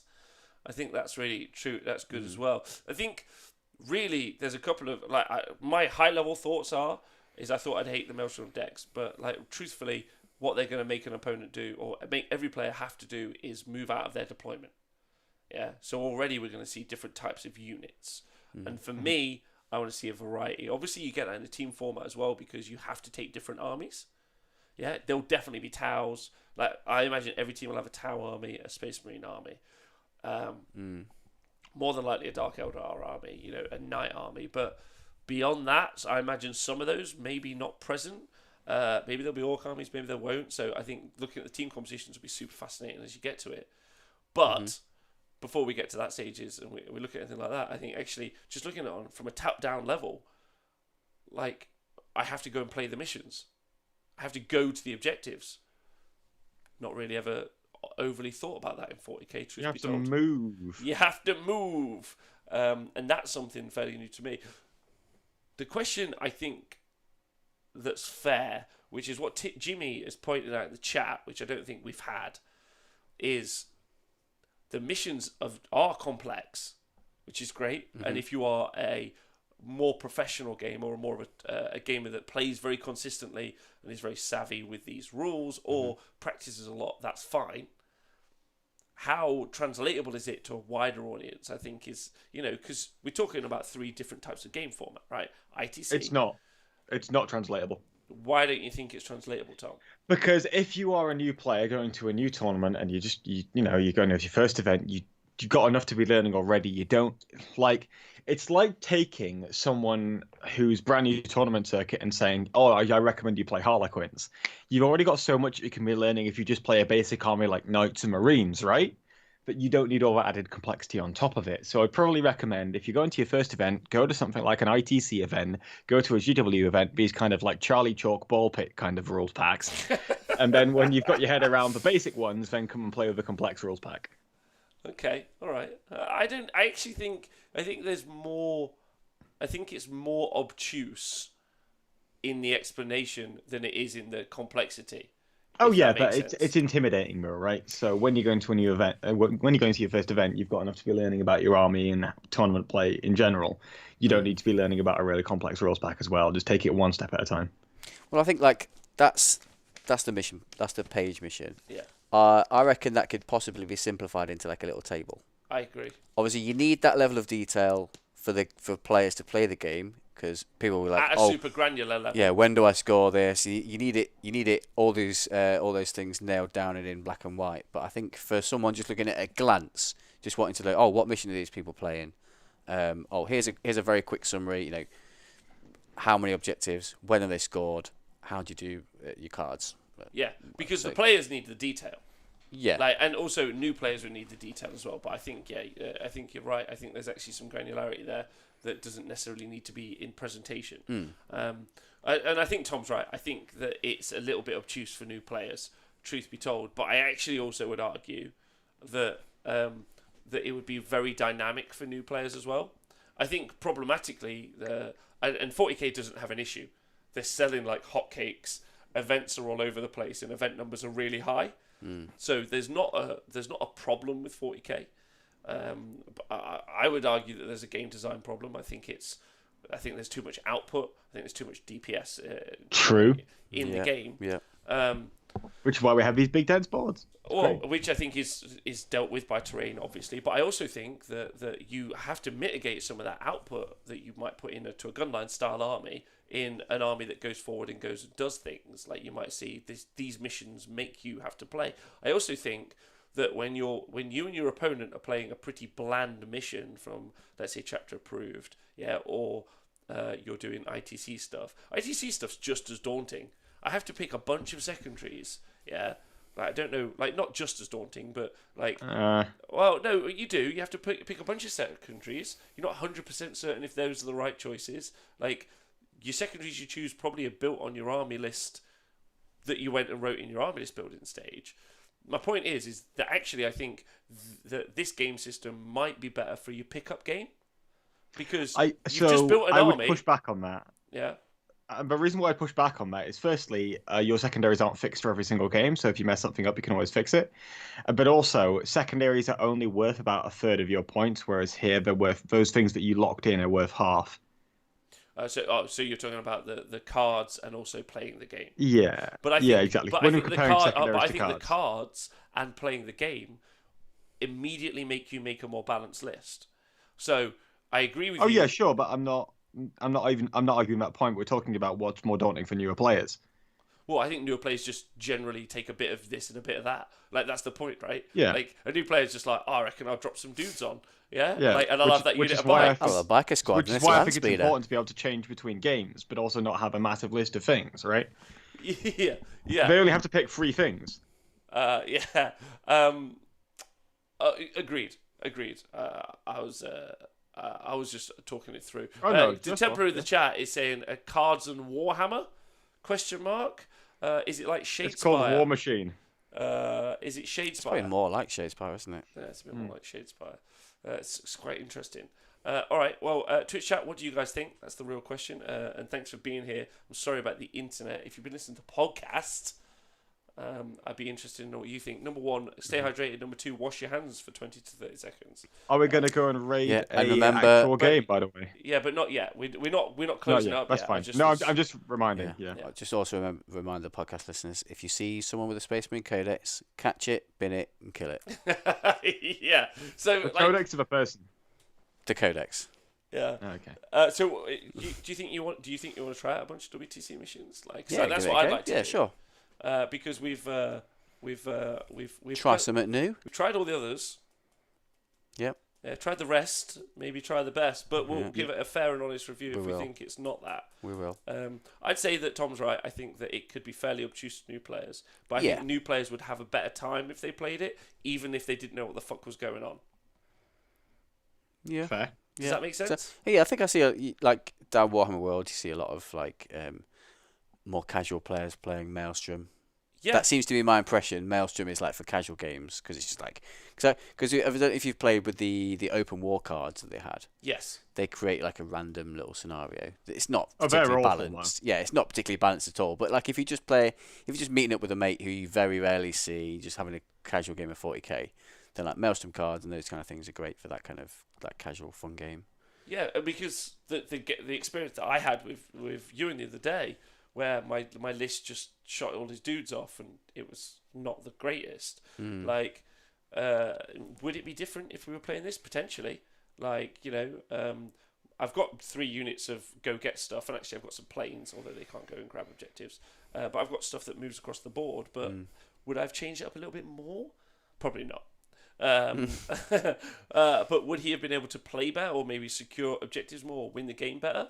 Very maybe. Like, it would have felt he was in it more, maybe, with the cards, the objectives. There's more stuff looking around, because the objectives were just absolutely secondary to that game. It was just a who could smash game. Fairly interesting. I'm honestly interested in talking about it more. I'd quite like to go through the tactical cards next week. I think that would be really fun. Yeah. And talk about them and do some deck building.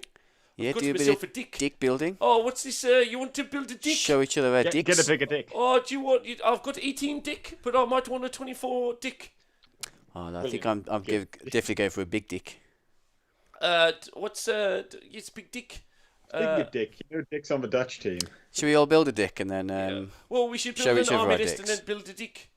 I'll build one for my orcs. I'll build an army list for my orcs and then my dick to go with Okay, it. I'll do a chaos dick.